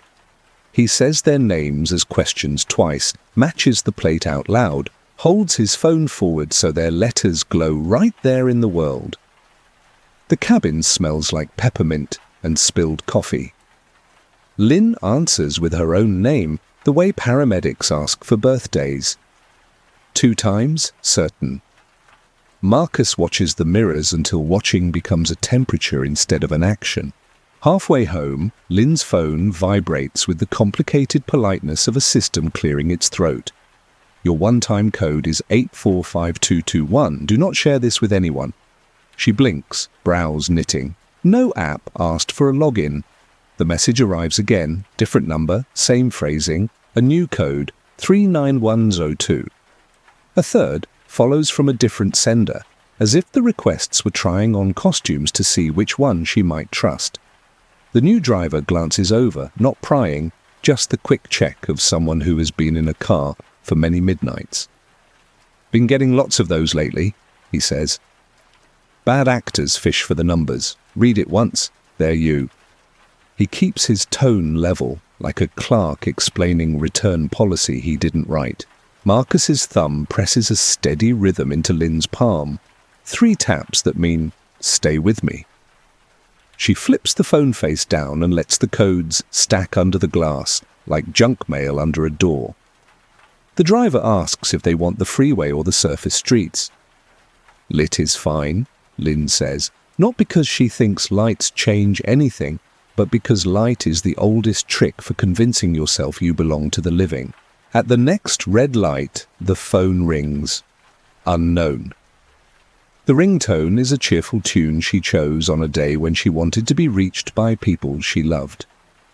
She hesitates out of courtesy, years of being polite to calls that announce themselves as work. The driver tips his chin at the screen, a gentle "it's your call." She answers and hears the voice that always sounds like safety because it is careful with volume and grammar. A support rep voice. "Hi Lynn, this is Aaron with Rideshare Safety following up on a possible wrong pickup at Gate C." The cadence is perfect. Concern without heat. A pace that invites belief. "We're seeing a cancellation on our end. To make sure you aren't charged a no-show, I just need to verify your account with a quick 6-digit security code I'm sending right now. Can you read that back to me?" Her phone buzzes with another text. Code 114774. The call and the text arrive like rehearsed dance partners. Lynn looks at Marcus and the look carries a whole conversation across the center console. "No?" she says softly. "The way you tell a child not that stove. If you're really from safety, you can see the account without me reading codes." The voice on the line stays patient, as if she's the one missing a step. "Totally understand your caution. This is just to release the cancellation fee. It's standard after midnight. Otherwise, our system will..." He says system like a spell that turns fear into administration. She hears keyboard sounds that might be real or might be Foley, clicks placed like breadcrumbs. "We'll email you instead," she says. "Good night." She ends the call without anger, which feels like a new muscle. "Nice," the driver says, not praise so much as recognition. They call my riders sometimes. I tell folks nobody who's real needs your code. His blinker clicks a small metronome. "Where do you want to be dropped? Door or corner?" "Corner with cameras," Marcus answers. The driver nods like a man who's been compiling a mental map of corners with cameras for years. He swings toward a 24-hour grocery, parks under a floodlight that hums the tired hymn of fluorescent ballast. In the rear view, Lynn catches a shadow 2 blocks back, a sedan gliding past without committing to the lot, windows dark, pace measured. She can't swear it's the same car from the business park. Most sedans are cousins in dim light. But the body reaction is the same. Every small hair with a job rises to attention. The driver notices too. He doesn't swivel. His eyes flick to his own mirror once, then back to the road with the steady courtesy of a professional who does not install panic in paying customers. "Let's do a loop," he says, mildly. They idle 30 seconds, then pull out and take a short block that leads behind the grocery, past a loading dock with a camera bubble, past a trucker sipping soup from a paper cup, like a man praying with noodles. The shadow car does not follow here. When they round back, the lane is empty, just a trash corral smelling of soap and oranges, just the night adjusting its shirt. He drops them at their building's lit corner and waits until their key fob wakes the lobby light. He waits longer than any driver owes anyone, long enough to make what he did count as community rather than commerce. "Good night," he says, not the way people say good night at the end of transactions, but the way a neighbor might, a wish stitched into 2 plain words. The car pulls away and becomes traffic instead of a story. Upstairs, their apartment is bright on purpose, couch blanket disgorged like a friendly animal, a plant upright against odds, a dish in the sink soaking in warm water because somebody earlier believed in tomorrow. Home gets in front of their nerves first and wraps them. Lynn sets her phone on the counter. It sits like a guest who has overstayed. It buzzes twice more. Code 2280099, code 55261. The messages stack as if patience were an attack surface. She imagines how it works. A name overheard at curbside, a number scraped by a compromised form, a phone tree that acts friendly for 5 minutes, a dispatch of codes sent to anybody willing to believe that rules are just people talking. She knows better than to answer. Knowing and feeling are different species. Feeling wears her down, the way midnights do their long, soft work. Another call arrives, this one with caller ID widened into something plausible. Rideshare safety team. It is too confident to be believed. It uses her name correctly again because names are cheap and powerful. She lets it ring, then mutes the device. Silence enters the room like someone closing a door gently. In the quiet, the neighbor across the hall laughs once, then lowers his voice. A delivery scooter yawns past on the street, horn a small apology. The world finds its regular steps. Marcus pours water into 2 glasses as if they are lines they can draw through the night. They drink. Small rituals calibrate human. Sleep, when it comes, arrives in seams. Lynn surfaces at 2:11 to the phantom tap of a code arriving. Her body has learned the buzz pattern. She doesn't check. At 3:02 she wakes from a dream where the airport curb is a row of identical doors, and behind each, a driver waits, holding a phone with her name on it, and she must choose without seeing plates. She laughs at herself in the dark, because the brain has one trick and uses it for every show. She falls back under. Morning light makes everything behave. Coffee invents a day. Lynn scrolls the log and tallies 12 codes across 3 hours, old numbers already meaningless, each message sternly warning, "Do not share this with anyone," as if the text could install backbone. She blocks the numbers knowing they will wear new masks by afternoon.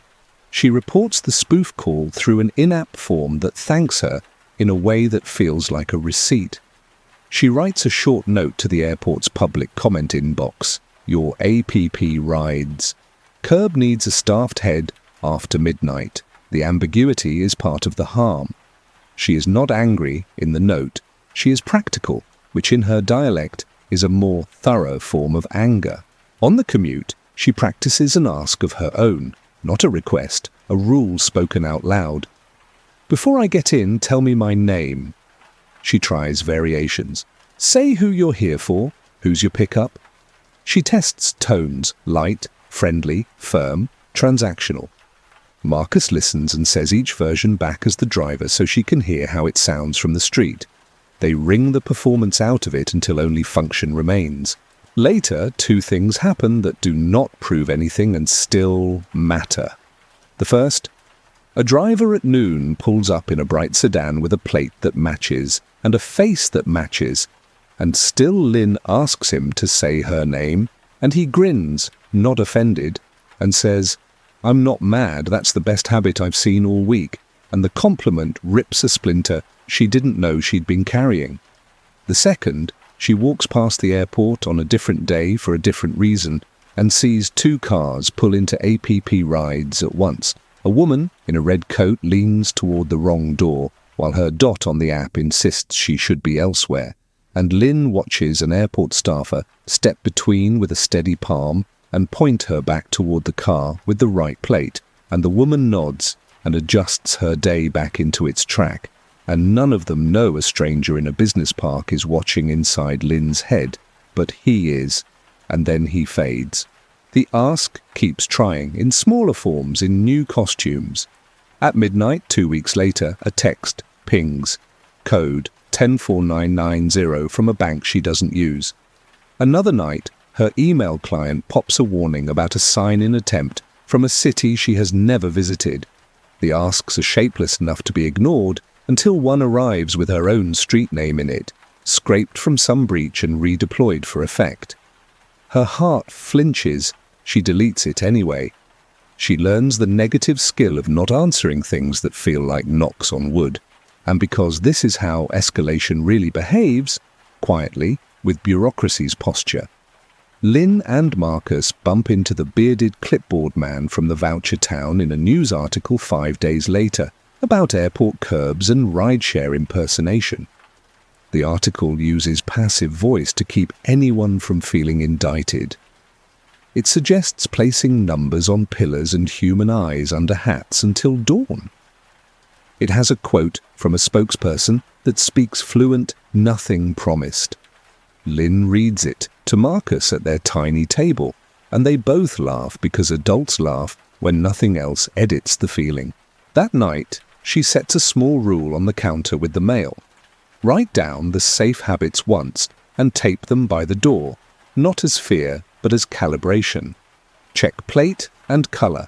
Ask the driver to say your name first. Do not read codes. Meet in light.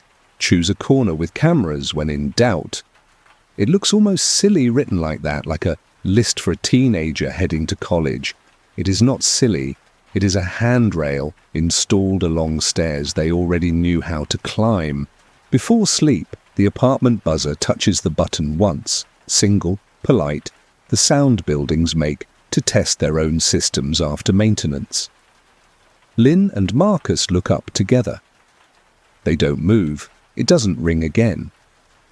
In the morning, they'll ask the super if anyone was let in after midnight. He'll shrug and say the panel had a hiccup. Systems hiccup. People hiccup. Night hiccups. What matters is which invitations you answer. They fall asleep with their phones face down and their names intact. The city goes on making its long, impersonal sound. Somewhere, a sedan with the wrong plate slides neatly under a half-lowered arm and keeps an appointment with nobody. Somewhere else, a driver holds a phone with a passenger's name in letters big enough to read from the curb and asks it as a question until somebody says yes to their own life out loud. What lingers isn't a villain, it's a posture. After that night, Lynn and Marcus stop treating rides as background and start treating them like crossing a street. Nothing dramatic, just a tiny ritual with moving parts. The rules on the scrap of paper by the door turn into muscle. Plate first, colour second, name spoken by the driver, not volunteered. Corners with cameras. They don't say be careful to each other. They say I'll do the asks and that is enough. Codes don't give up easily. For a week, the messages arrive like rain off a gutter. Steady, not personal. Insistent in their impersonality. Code 772099, do not share. Code 404404, do not share. Lynn blocks numbers that have infinite siblings.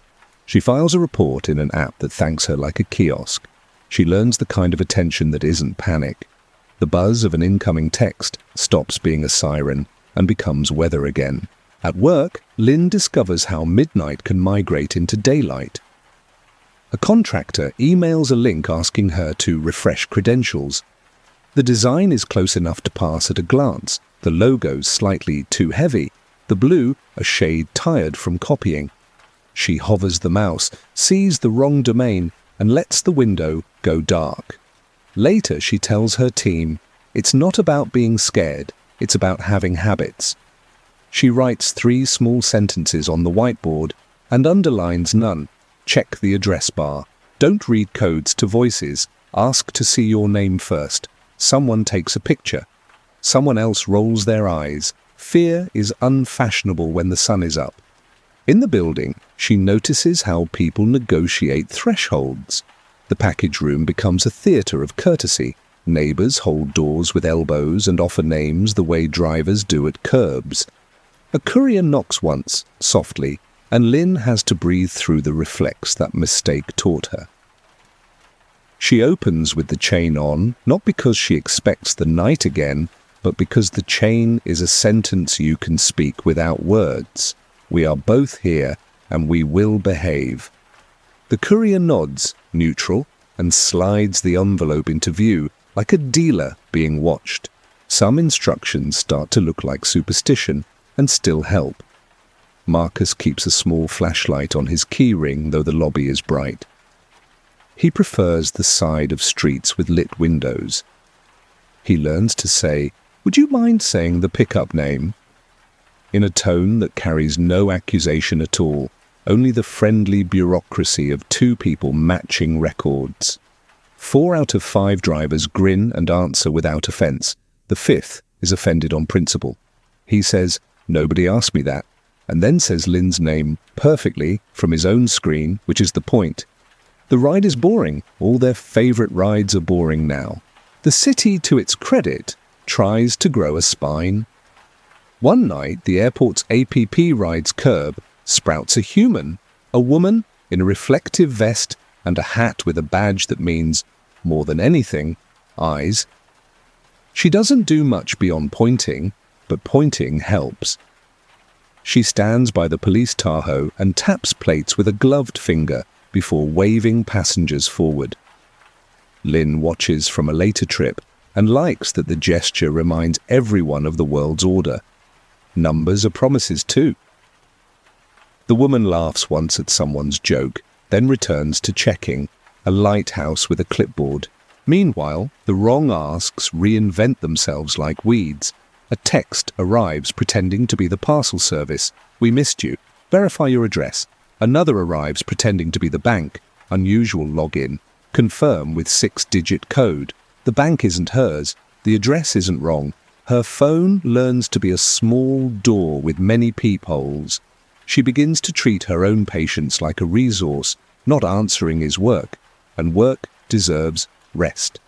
Sometimes she leaves the phone in the other room, face down, screen quiet, like a guest who will behave if you stop feeding it. Weeks later, Lynn sees the first driver again, maybe. A grey sedan idles 2 lanes over at a light. Wrong plate, different hubcaps, window too dark to confirm. He's just a shape. Her heart flickers anyway, because the body is a hoarder of patterns. The car turns right with the measured confidence of a person whose job is to arrive and not be remembered. It's probably not him. It is absolutely him in the one place that matters. The theatre where fear rehearses. They do what people do when stories won't sit still. They donate their habits forward. At a dinner with friends, Lynn tells the polite version. 2 cars pulled up. We got in the wrong one. We stepped out again. She doesn't add the gravel, the fence singing, the codes like a woodpecker at a house frame. She gives the usable part instead. Ask the driver to say your name first, she says, and watches the sentence become a tool in someone else's pocket. On a cold weekend, they run into the airport staffer from the article in line for coffee. He has the familiar clipboard tucked under his arm, even off duty, like a limb. Lynn says, thank you in the general direction of his job. He shrugs with the weary goodwill of public servants. Most trouble starts with 2 cars at once, he says. We put numbers on the pillars so people can say, meet me at 3. Help separate the stories. He doesn't call it danger. He calls it stories. It feels accurate. The night never repeats exactly. One evening, a code arrives with her street name embedded. Another day, a man with a lanyard at a conference asks for her phone to scan a networking QR, and she smiles and doesn't let go, watches him scan off her screen instead, and the tiny refusal changes nothing and everything about how the rest of the conversation behaves.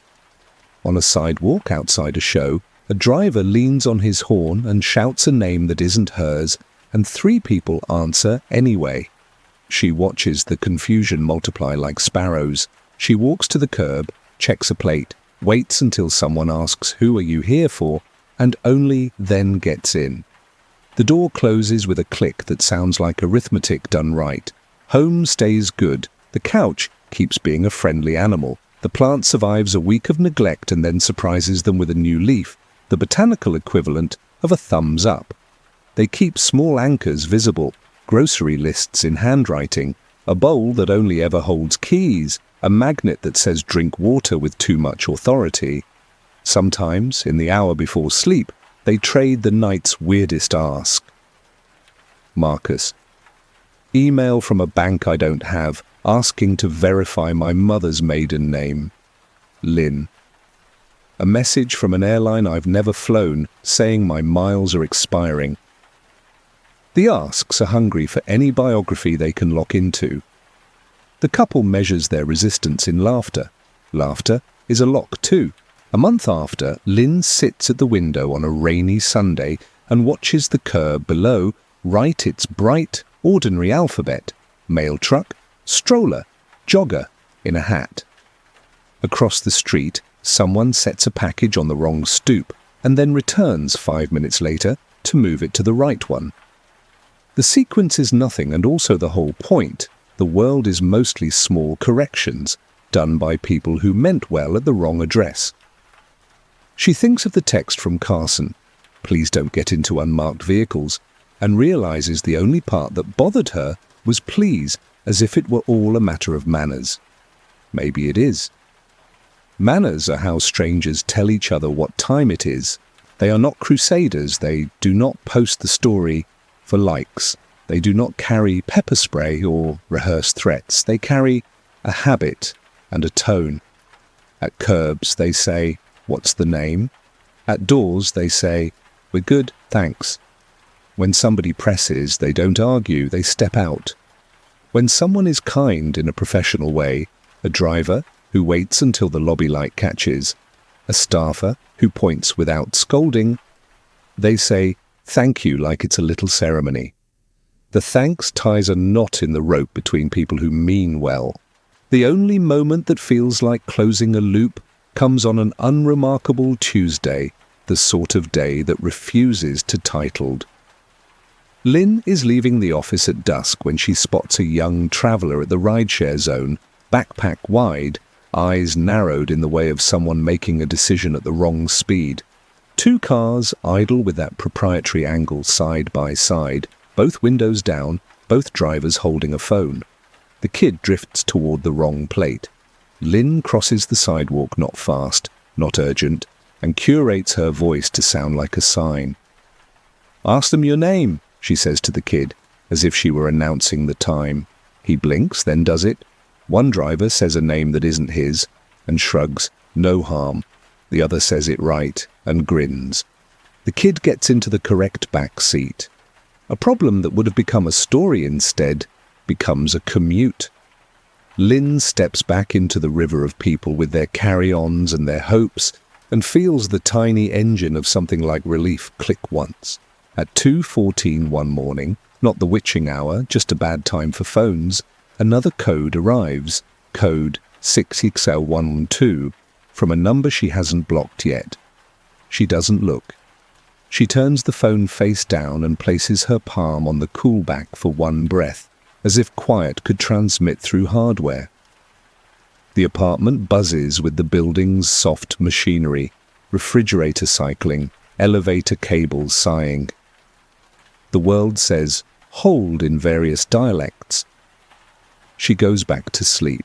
When they finally talk about it plainly months later over soup in the kind of silence you reserve for edits, they agree on the shape.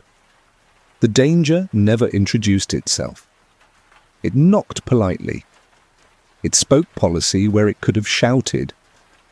It asked for a code the way a receptionist might ask for a last name. They were saved by the kind of stubbornness that masquerades as manners. "No, thank you. Please say my name here is fine." Not a happy ending, an ongoing one, which is better. Sometimes Lynn still thinks about the business park, the pallet stacks like a temporary city, the fence singing a high wire note in the wind, the opening in the chain link where trucks and men with practiced wrists slid through rules as if rules were suggestions. She revisits the moment when her body decided before her mind did, the way no becomes a bright instrument if you tune it often. In another life, she imagines, they would have stayed in the car 3 minutes longer and learned something she doesn't want to know. In this life, they stepped out instead and learned a smaller thing, that safety is often a sentence you get used to speaking out loud. The airport keeps its lights, the curb keeps its cones.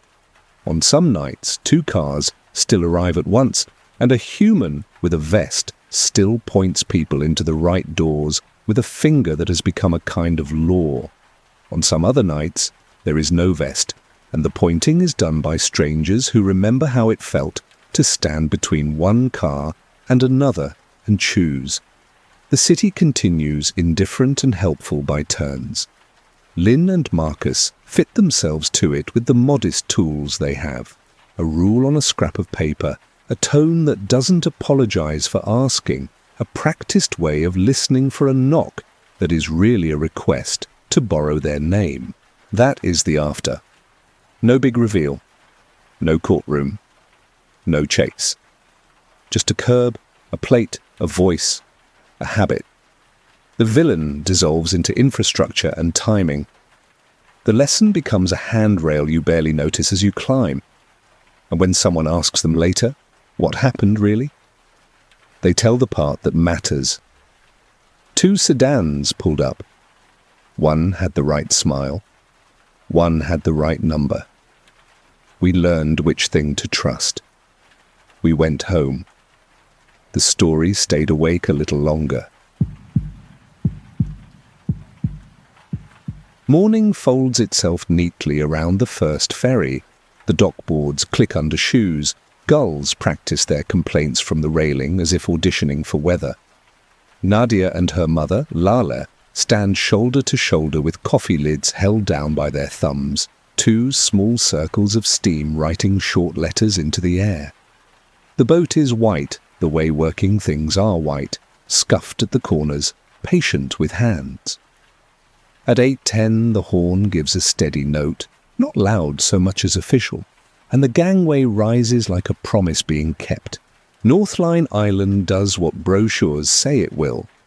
The village road leans past painted storefronts.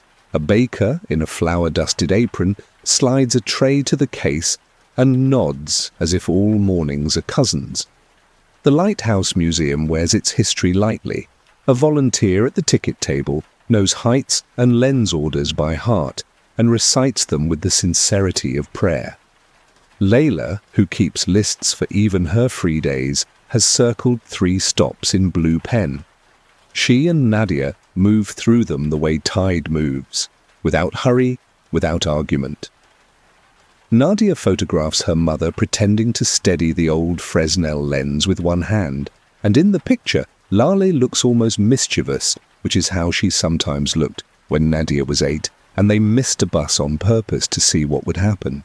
The wind stays in the pleasant range, enough to keep thoughts from looping, not enough to file a complaint about.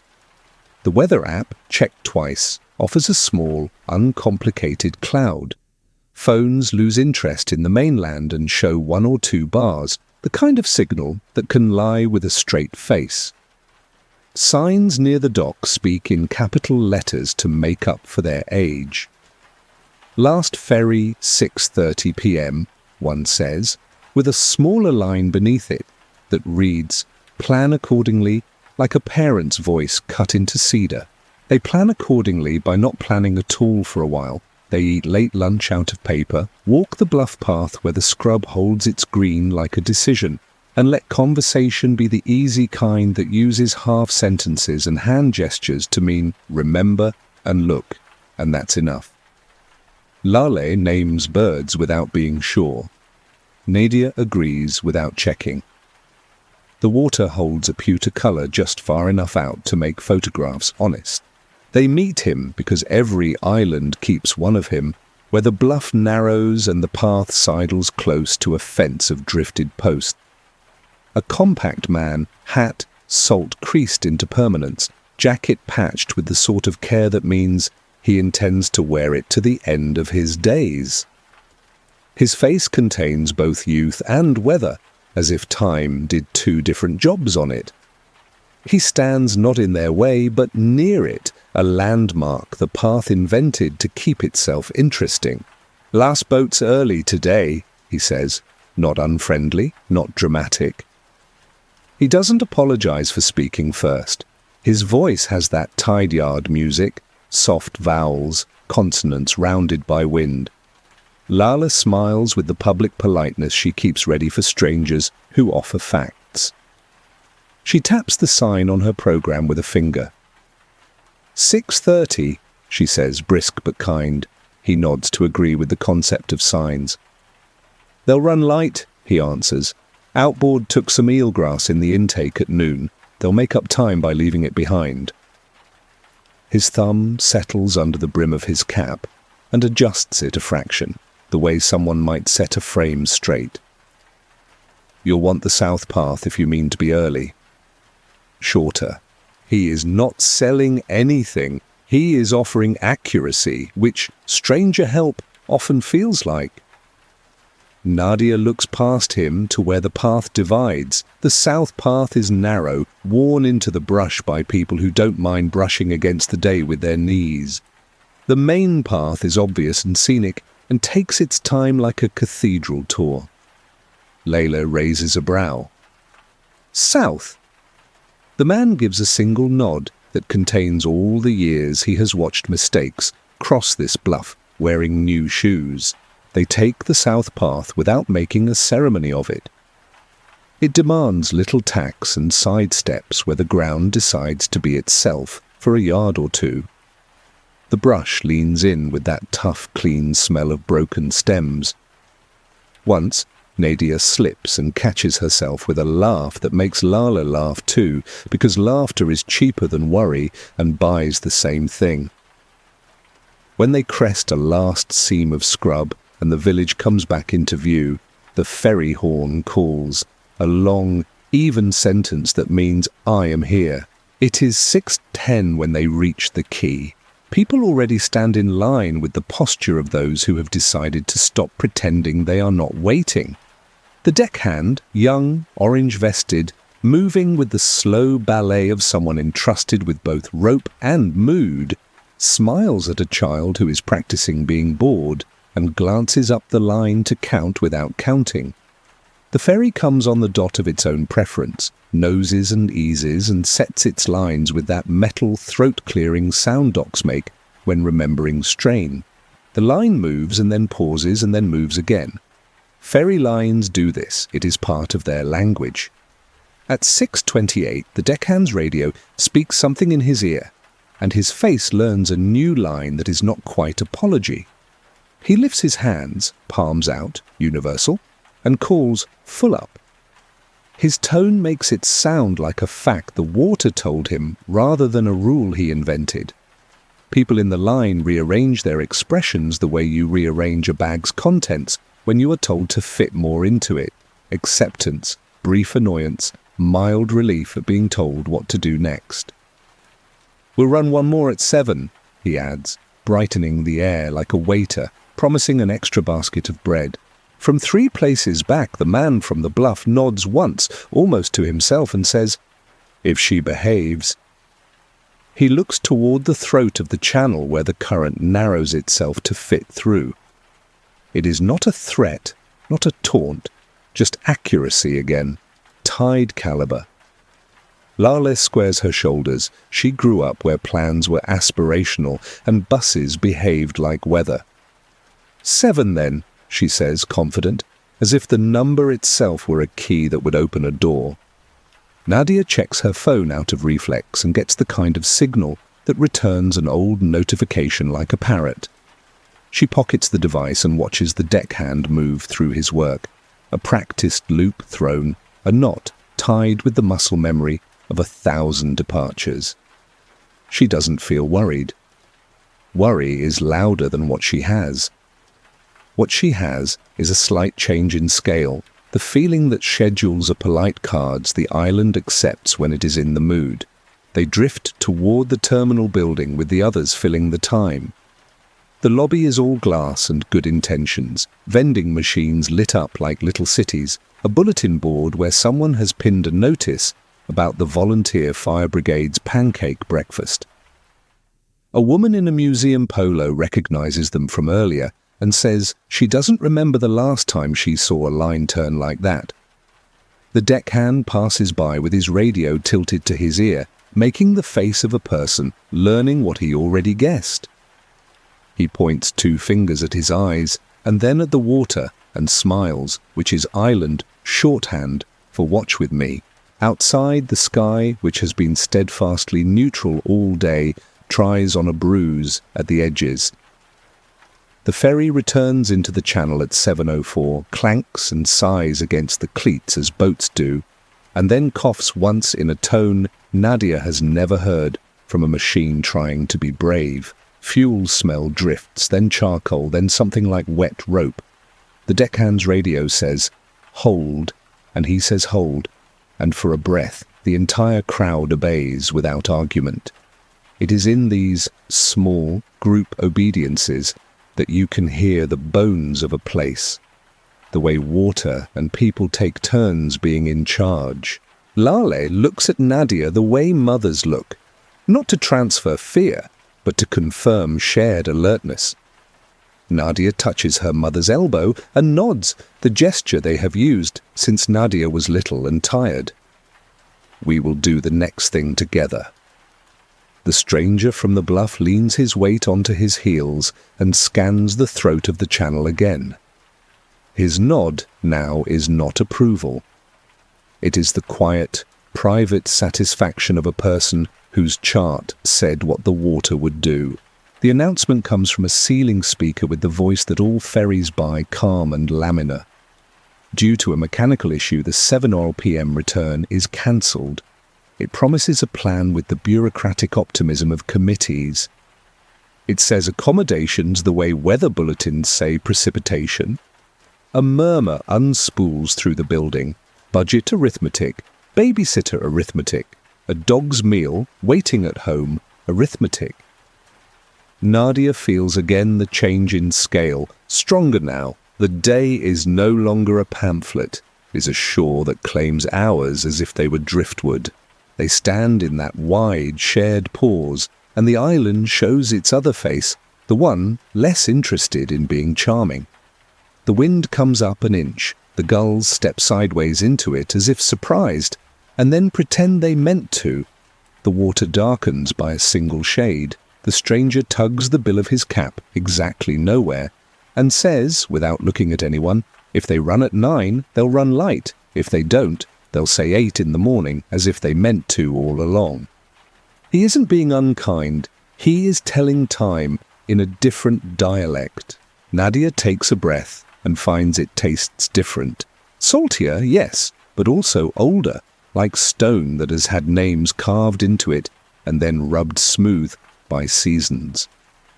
Layla opens her bag to find the folded brochure and stows it properly, as if putting away props after a play that has ended early. They will take a room. They will call no one because the phones have decided to be decorative. They will be, for one night, the kind of people who live on islands on purpose and know better than to argue with tide. On the walk back up from the dock, they passed the bakery closed to a narrow mouth of light, and a broom leaned like an exclamation point. The museum's windows throw their own reflection back at the street. The stranger has vanished, or perhaps he never moved, and the island simply closed a door around him. Nadia keeps his sentence in her pocket. Other ways to tell the time. It will rattle there like a spare key until the hour that asks for it. Waiting rooms teach their own manners. The terminal on Northline becomes a bright aquarium, glass everywhere, people schooling and scattering, announcements gliding by like larger fish that refuse to hurry. Someone props the door for no reason and then lets it fall softly, as if not to disturb the weather. Nadia and Lale find 2 chairs by the window because windows count as doing something. Outside, the dock holds still with the stubborn patience of wood that has spent a life meeting metal. The cancelled 7-wire folds itself into conversation and logistics. Voices perform math. If 9 runs, we'll be home by 11. If it doesn't, 8 a.m. is survivable. A man in a blazer tries to move 3 meetings with thumbs. A mother invents new rules for a restless toddler and calls them a game. The museum volunteer from earlier walks past in his lighthouse polo and says to anyone listening, "Engines are like knees, they go on until they don't." It is funny because it's obvious. It is comforting because it's not an equation. The deckhand appears and disappears in a rhythm that reads as competence.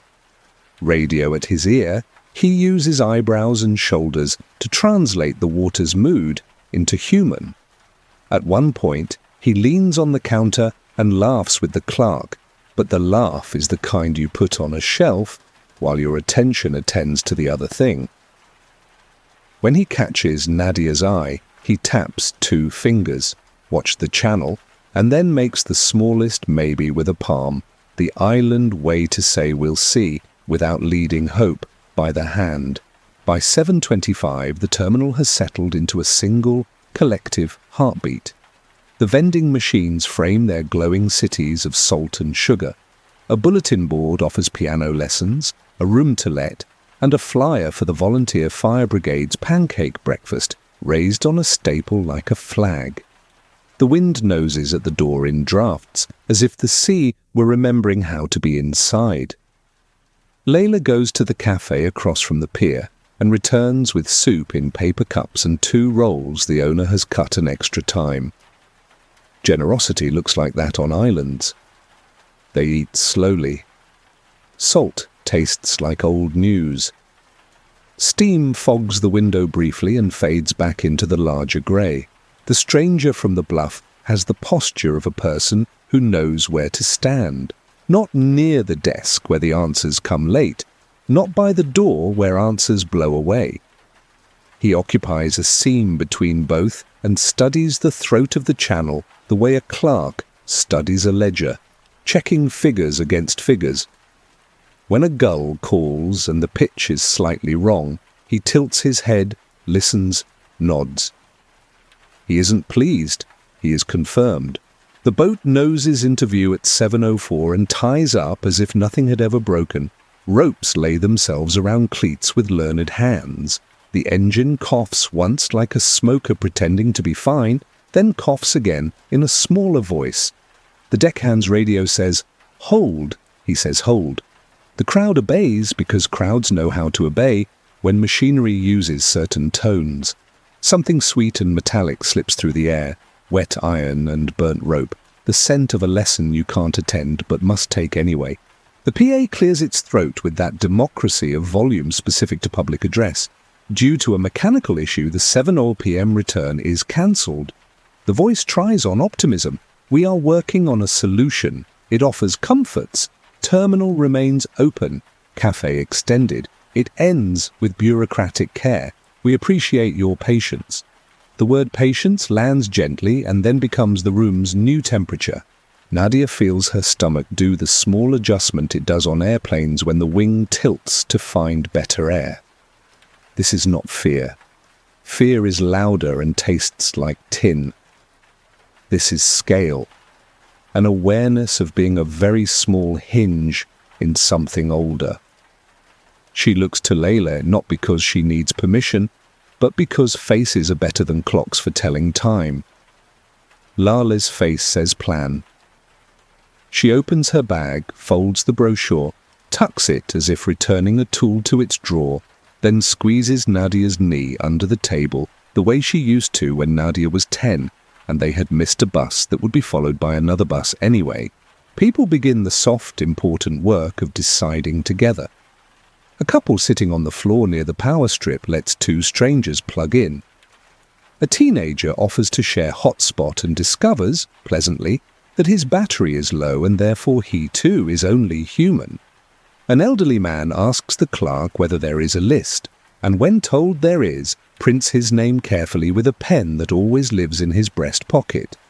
The list is for urgent priority. No one knows what qualifies as urgent across water after dark. A few people attempt a tone of urgency. The clerk writes them down with the same small script as everyone else. Most of the island's fairness lives in handwriting. Outside, the sky develops a bruise it doesn't intend to apologize for. The channel shows its throat more plainly, running fast where it narrows. The deck posts creak, not to complain, but to admit they notice. The stranger watches the current, and then says toward the room, if they run at 9, they'll run light. He isn't addressing anyone, he's sharing context like a weather vane. If they don't, they'll tell you 8 as if it was always 8. Always 8, a woman repeats, and the words behave like a charm, something to say to make a fact feel chosen. The island arranges an evening for its stranded politely. The cafe extends to close when it makes sense. Soup keeps happening, though spoons bend at the wrong moment. A stack of wool blankets appears from somewhere that once held scout troops and sand. A staffer asks who needs meds and writes down names that are honoured by the Ferry physician, if such a role exists tonight. A dog that had slept under a bench lifts his head, shakes exactly once, and returns to the important business of snoring for morale. It is in the middle of this gentle competence that the oddness shows up, not dramatic, not loud. A bulletin board near the restrooms hosts announcements. Among them, someone has pinned a card that was not there at 4. Tide tables printed at the top, columns of times below. One of the times is underlined in pencil, 0342. Next to it, a word written in an unmistakable hand, tidy, confident, exactly the style of the note Anna found on motel stationery in a different story. Ford. Nadia sees it without registering why it bothers her, and then remembers she does not live in a world where strangers label Fords on public corkboards. She looks for the stranger from the bluff. He is looking at the same board and not claiming the pencil. She tells herself it's a tourist quirk. Someone learned an old word and decided to use it. She tells herself the handwriting is a coincidence. Coincidence is a generous system. It pays out often enough to keep belief. Still, She takes a picture of the board and tucks the phone away like you would tuck away a breadcrumb, pretending you do not expect to need it. At 8:15, the PA returns with Culture's favourite suggestion. We recommend local accommodations. The word local lands softer than available. The desk produces a printed sheet that knows all the rooms before the people at those desks do. The bed and breakfast on Ash Street, the one with quilts like friendly maps, has 2 left. The cottages by the ball field have 3, if you don't mind the kind of heater that keeps asking if it is doing its best. The clerk underlines Ash with a hospitality pen and circles 8 a.m. on the Ferry schedule with the same certainty weather uses to lie in icons. They book the B&B because it seems like a place that understands the cost of being stranded. More conversation, more bread.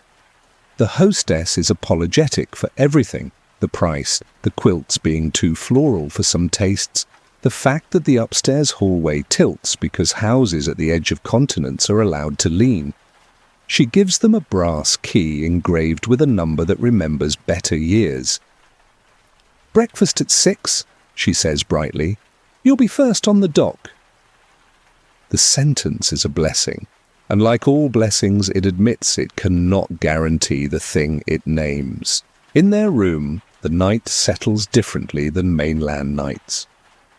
Windows offer darkness that is not empty, but evenly occupied. Somewhere outside, a hinge ticks every minute, the way some hearts click when they sleep. Nadia tries for sleep and gets its cousin, a shallow float in which every sound has room. Lala's breath evens. A car passes once on the lane. A bird makes a sound like an eraser working too hard. At 3:40, because sometimes act more like places, the dream breaks of its own accord. Nadia's eyes open to a room that has not moved. She feels not fear, but alertness tuned a half step up. The hinge outside ticks and says, "Remember." The room air is the kind of cold that makes breath honest. She slides out of the quilt and crosses to the back porch, not to do anything, but to put her body where her head already is. Outside is the hour that small creatures own. The ocean advances and withdraws with a measured patience, as if counting its steps for a court reporter. Streetlights keep their circles and refuse to discuss the rest. Behind the B&B, an alley runs toward the river like a sentence that prefers an old grammar. The stranger is there because of course he is. Cap, jacket, boots, the uniform of people who have arrangements with weather. He walks the alley without looking like a person walking. He looks like a person who went to check something that belongs to him and found it still there. When he reaches the porch rail, he doesn't startle at seeing Nadia.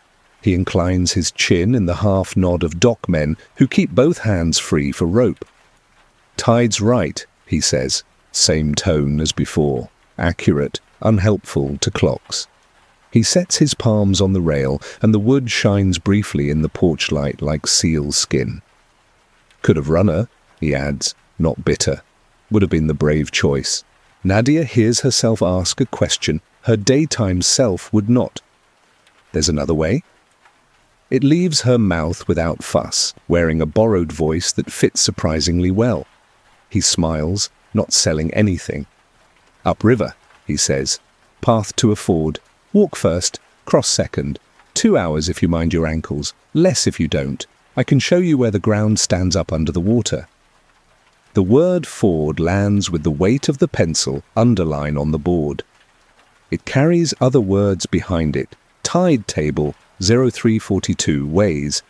He is not promising safety, he is promising knowledge.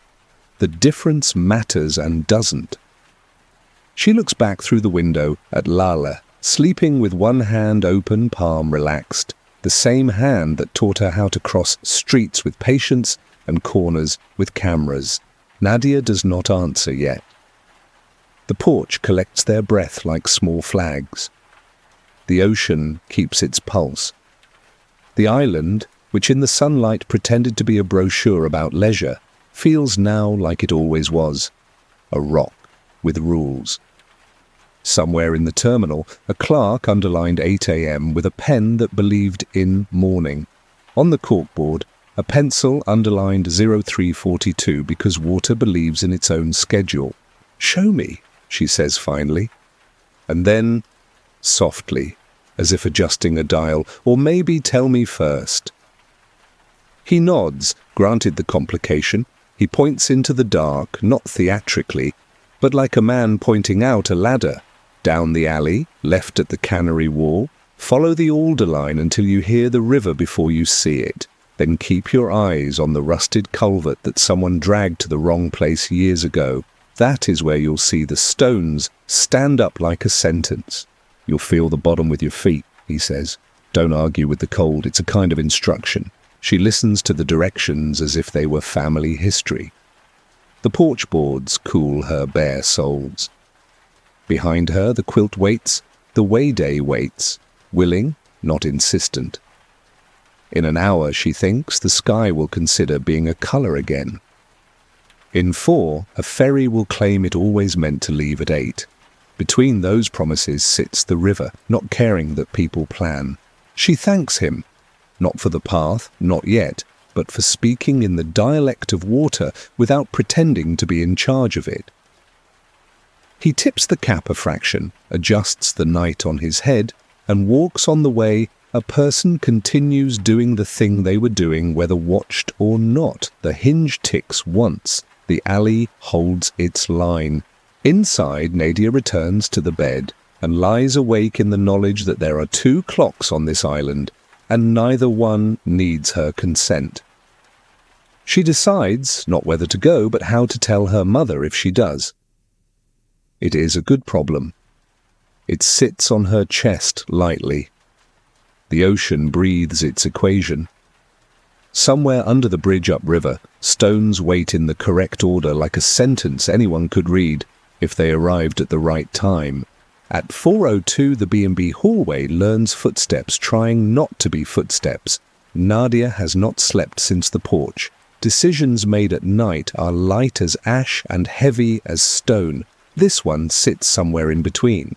She touches Lola's shoulder and waits for her mother's eyes to open before speaking. "Tide's right," she says quietly, borrowing the stranger's grammar. "There's a ford upriver.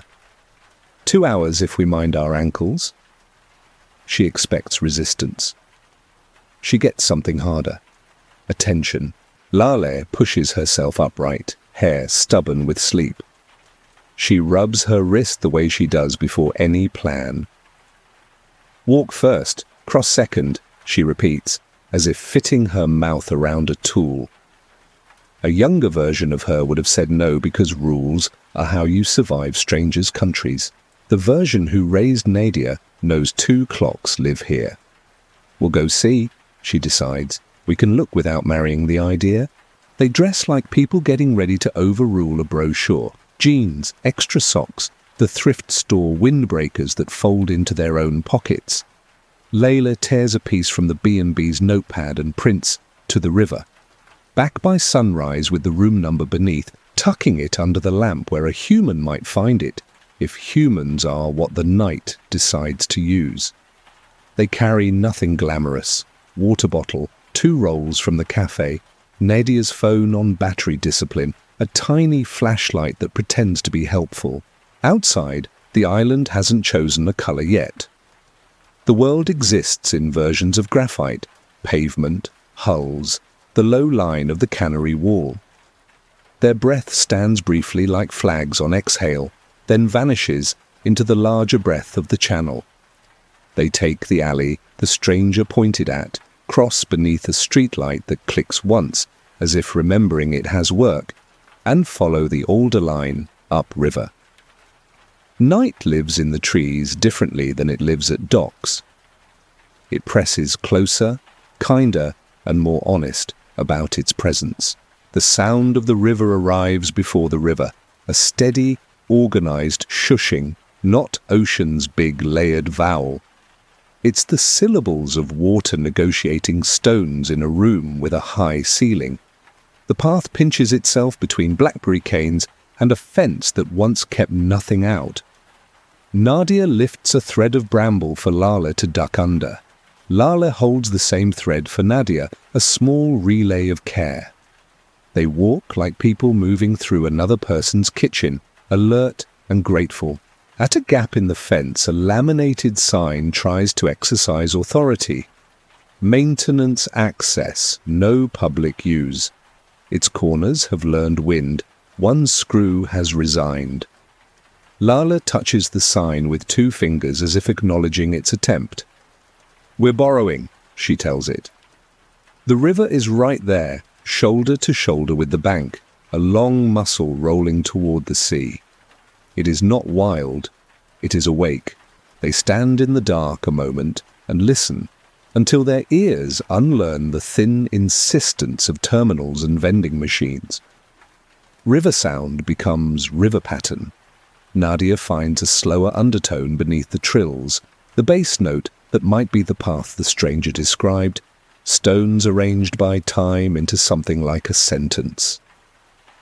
"Rusty culvert," she says, scanning. The flashlight is too honest. It flattens shadows and makes secrets into glare. She lowers it and lets the grey do the work. There, tilted on its side a little downstream, rests a corrugated pipe ringed with moss, wrong by a few yards since the last storm. Exactly the way he said.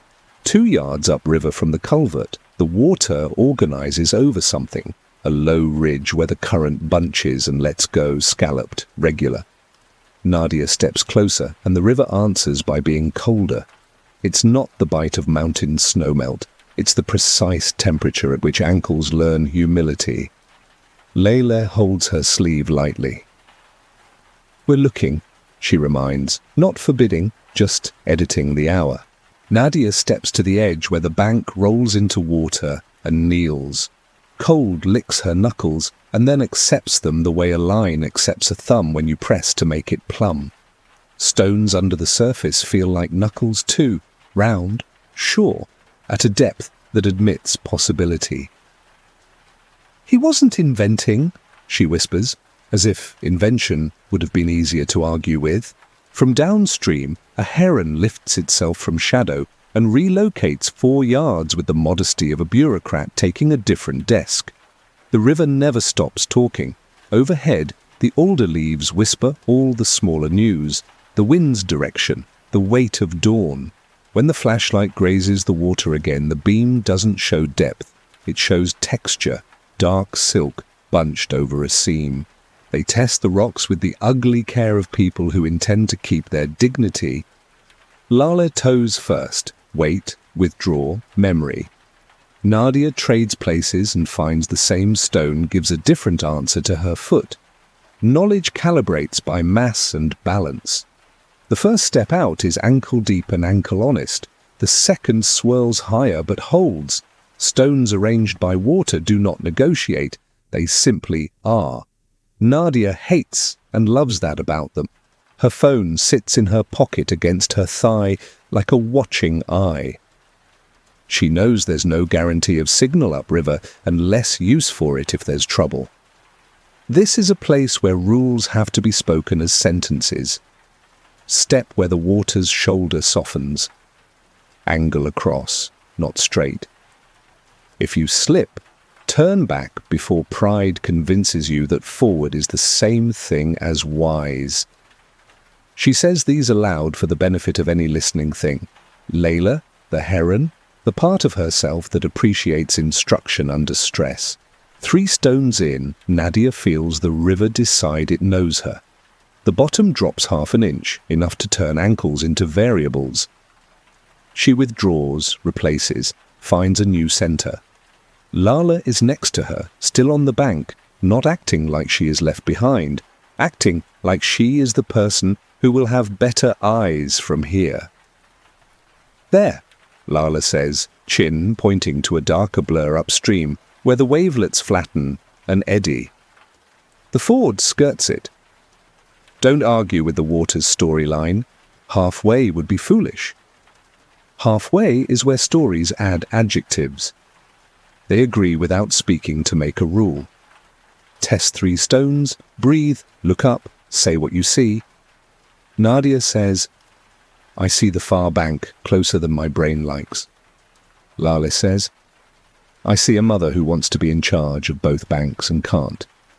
They laugh, which loosens joints differently than fear does. The river continues its paragraph. A thing happens that isn't supernatural and still feels like it belongs to older grammar. The channel shifts a shade. The water hasn't risen.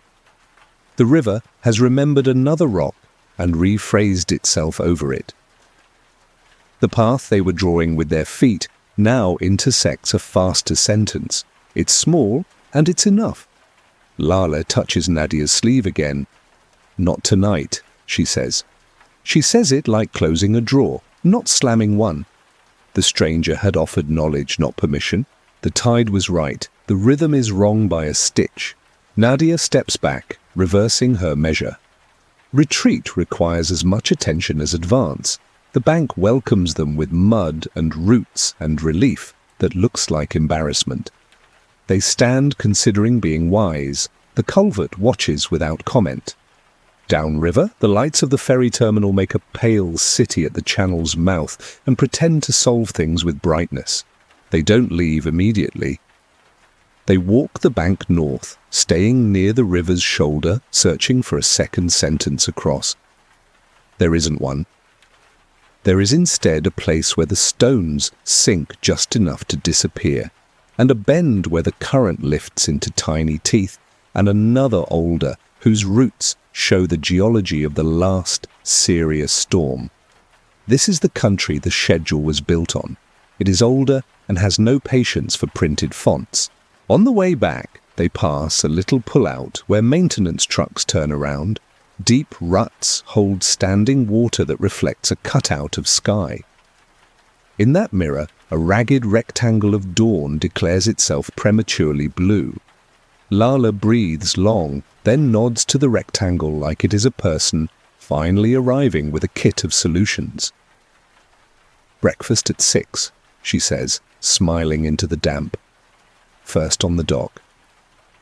The sentence is a truce, not a win. By the time they reach the alley behind the B&B, the hinge that ticked all night has adopted their rhythm and ticks with them, then without them. The back porch smells like wood trying to remember sun. Inside, heat has collected in their room like a favor. Lala peels her socks off, rubs her ankles, and says the thing that seals their choice without making it small. "Some crossings belong to people who live here. Ours will be the loud one with a horn." Nadia lies on the quilt sideways and holds the picture she took of the corkboard, the penciled 0342, the tidy Ford, above her face. She does not delete it. She does not enlarge it. She lets it be exactly what it is, a breadcrumb she chose not to follow. On the nightstand, the note Lele left to the river. Back by sunrise has done its quiet job and can stop performing. They doze an hour, neither fully under nor fully on deck. When the alarm tolls 5:30, their bodies rise as if reminded by something external and older than phones. The island has finally chosen colour. Faded denim, the kind skies pick when they intend to behave for a while. They clean the mud from their cuffs in the sink, the way you wash off a thought before taking it into a room full of people.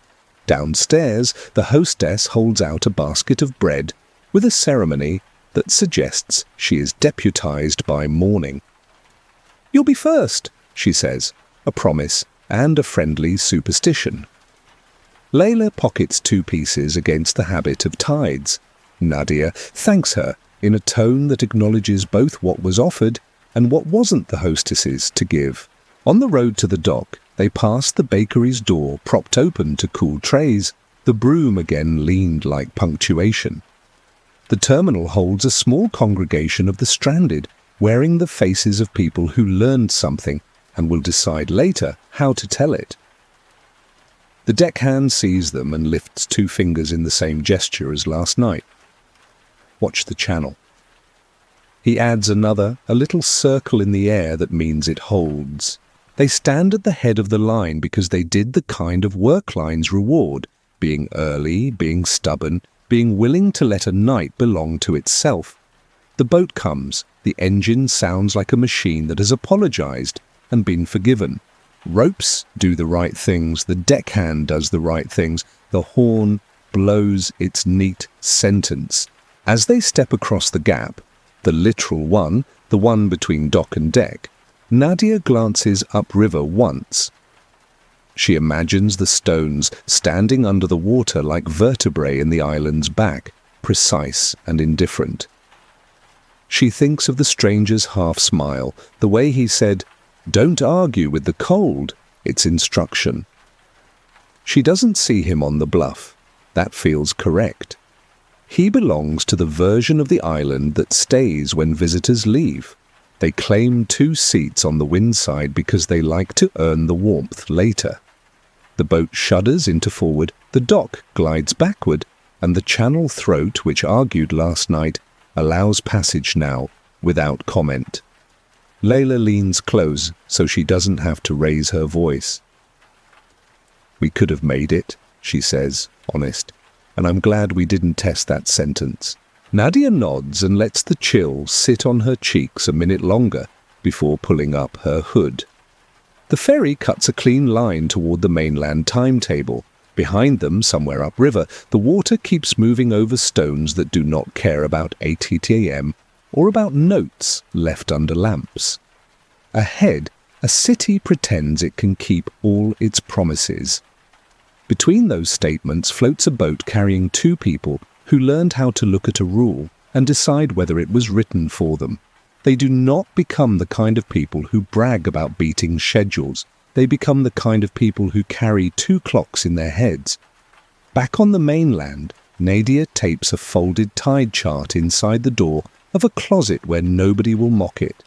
The ferry schedule stays on the fridge, cheerful as ever. Lola keeps both pieces of paper the way some households keep recipes. One for when you have time, one for when you have water. What lingers is not danger, it's scale. The day trip becomes a story they use to sort other choices. There's the posted time, and there's the tide. Which one is this? They apply it to trains, to bosses' deadlines, to arguments that pretend to be emergencies. In the margins of a planner, Lala writes small notes that look like grocery items. Current, Ford, mouth. Words that carry more instruction than bullet points ever did. The codes of the night don't vanish, they change shape. At odd hours, the ferry horn she heard for years without hearing becomes specific. In grocery aisles, the beep of a scanner falls into a rhythm that briefly resembles engine cough, and she looks up, smiling at her own superstition. In the apartment stairwell, the hinge that ticks once a minute becomes a metronome for patience. At 03:42, on the particular sleepless nights when she walks for water, she hears it and thinks of stones standing in water like vertebrae you could trust, and also not own. The stranger from the bluff slips into the kind of memory that behaves like a path, there when needed, idle when not. She does not mythologize him. He was a person with a jacket and boots and a voice tuned to tide. Still, when she passes any river mouth now, she looks for a figure where the brush stops and the slope begins. Hat, careful posture, a sort of accuracy about the eyes. And sometimes she sees someone like him, and sometimes she doesn't, and both outcomes feel correct. They return to Northline in late summer with friends who want bakeries and the tidy museum with the lens that makes everyone careful. Nadia mentions the last ferry lightly beforehand. Plan for 6:30, respect 9, pack for 8 a.m. The friends laugh because it sounds like poetry when you haven't missed a boat yet. On the bluff, wind runs its comb through low scrub, and the path offers both routes again. The south way is still shorter, and still insists on ankles. They take the main path this time, and that feels like growth, or like laziness. Some choices refuse to declare themselves. By the dock's bulletin board, a new flyer advertises volunteer fire brigade pancakes this Saturday. Beneath it, the old tide table card is gone. Another card has taken its place, same grid, different pencil underlinings, A different hand, but the same tidy certainty. No Ford this time, just a ring around 0610 and the word slack in block letters, like a teacher's demonstration. Nadia takes a picture without meaning to. Later, at home, scrolling past, she can't say whether she photographed it for evidence or blessing. Lale becomes a quiet evangelist for forgiving schedules. When a friend calls from a different island in a different season to say the last ferry is delayed due to unforeseen, Lala has a speech ready that ends with, "Eat soup, you will outlast it." She mails the friend a tide chart without ceremony, folded into a note that says, 2 clocks, bring both. The friend sends back a photo of a bowl and a grin, and 3 hours later, a picture of dawn leaking into a terminal that looks exactly like all other terminals at that hour. At home, the story is told in 2 lengths. The short version fits into a dinner remark. We missed the last boat, learn to wait. The long version only comes out when someone is already listening. Then Nadia will include the hinge that ticked at night, the pencil underline at 0342, the culvert that had migrated downstream the way a stubborn object decides its own address. She does not say we were brave, she says we were accurate, and that is the kind of boast she can live with.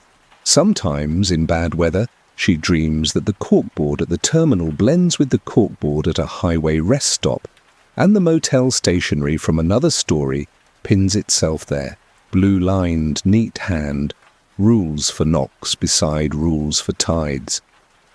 In the dream, both sheets of paper are correct and neither one is for her exactly. Both are simply systems written down by whoever needed to remember them first.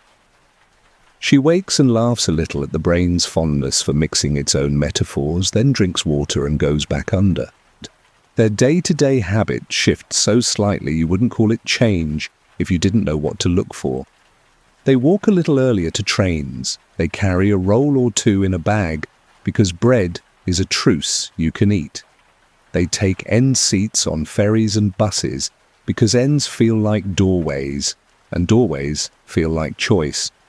When a clerk at a terminal underlines 8 a.m. with the confidence of printed fonts, they smile and line up at 7:40 without debating signage with strangers. Courtesy becomes their method for disagreeing with clocks. On the mainland, the water keeps announcing itself in unexpected rooms. In a museum stairwell, a dehumidifier's purr pitches itself into a ferry engine for 3 notes and then stops, embarrassed. In a parking garage, the wind finds a seam that sings like a channel throat. Standing at a crosswalk, watching traffic bunch and release, Nadia thinks, tide, and it helps her keep from stepping into a flow that isn't ready to carry her yet. Nadia prints 1 photograph from that trip. Not the lens, not the bakery, not the boat. It's the porch rail at 3:40, lit by a single light, wood shining dark like sealskin where the stranger's palms rested. She frames it small and sets it on a shelf near her keys. The picture is almost nothing. That's why it works. It keeps her from forgetting that the knowledge she needs most often arrives without symbols, just a voice saying tide's right or not tonight in a tone that doesn't care whether anyone is listening. Lale posts herself at windows in new cities the way she once posted herself at bus doors, reading the weather for what it intends rather than what it promised. She tells Nadia, half joshing, that slack is her favorite word now, the patient minute between 2 ideas. On buses, she notices who looks at the river out the window when the route crosses it and who looks at their screens. Neither category is better, both are simply strategies. There is one more return to Northline that seals nothing and therefore feels honest. A winter Sunday, air like metal, water like a bruise. The boats run on time because winter either behaves perfectly or not at all. They walk the bluff and find the stranger's spot empty as a fact, which is to say, present in its emptiness. In the village, a child pulls at a parent's sleeve to ask what slack means on a new card at the board. The parent reads the paragraph aloud, stumbles, improvises, gets most of it right. The deckhand they recognize by posture taps 2 fingers toward the channel at 3:58 and says, to no one in particular. You can see the shoulder drop. He is correct. You can, once someone tells you what you are seeing. They ride the afternoon ferry back shoulder to shoulder. On the wind side, breath makes small banners and then erases them. The horn gives its neat sentence. The boat finds the throat of the channel without explaining its math. 6 passengers look up at the same time when a buoy rings, like a bell, like a reminder, and then return to their books and their screens and their lives. The world does not declare lessons, it makes room for them. Back in their kitchen, the tide chart curls at one corner where tape has given up a fraction. The ferry schedule gets replaced each season by a clerk with a stapler and good handwriting. The closet door still opens on laundry, not on emergencies. When Nadia thinks of the ford now, she doesn't feel regret for not crossing. She feels permission to have known where it was. Knowledge isn't a dare, it's a door you don't have to use. On a night when rain finds every seam and the city drains speak in their wet dialect, she hears a far horn through wind and concrete. It is probably a train. It sounds like a ferry. She counts to 3 anyway, habit paying itself forward. Then she sleeps. In the morning, the hinge ticks again at breakfast, and she hears it as a clock, not an omen. Lala butters a roll and slides half across the table, treaty style. They eat and make a plan the way they always do. Human-sized, adjustable, aware that 2 different systems will be keeping time. If you ask them to decide what the story meant, they don't. They offer you 2 objects, a brochure with a cheerful font and a tide table underlined at a strange hour. They say, both are true. Bring both. Eat soup if you have to wait. They do not add the stranger's name because they never asked it, and that seems right. Some accuracy is communal. It belongs to the place. When they return, as people do for bakeries or for quiet, they look for him without looking hard. If they don't see him, they nod at the bluff anyway, a little tilt that means heard you. And when they stand near any water now, rivers with opinions, ferries with moods, gutters with ambitions, they listen for which clock is speaking. When the wrong one tries to shout, they choose gently. When the right one murmurs, they answer by showing up early, by walking the long path instead of the short one, by saying not tonight without bitterness. That's the after. No conquest, no miracle, just 2 clocks, and the modest skill of living in both. The night doesn't brag, it just keeps its little systems running. A knuckle against painted wood, a text that asks for a number it doesn't deserve, a tide that answers to no clock but the moon. People move through those systems carrying coffee lids, carry-ons, ferry tickets, also carrying the small, stubborn belief that they'll arrive exactly when they planned. Most nights, they do. On a few, the world clears its throat and reminds them that travel's a handshake with places that don't know your name. So the stories sit where you can reach them. If a quiet tap comes at a motel door, you'll remember that courtesy can be a kind of pressure. If 2 cars slide to the curb at once, you'll remember to make your name a question before you climb in. If the last boat coughs and the schedule blinks, you'll remember there's another clock running in the water, older, accurate, unbothered by brochures. You'll keep your voice gentle, your habit steady, your door chain set with neither panic nor bravado. And when the road behaves, and it will mostly, you'll still hear the faint echo of the knocks, the codes, the tide tables calibrating you, one soft human choice at a time.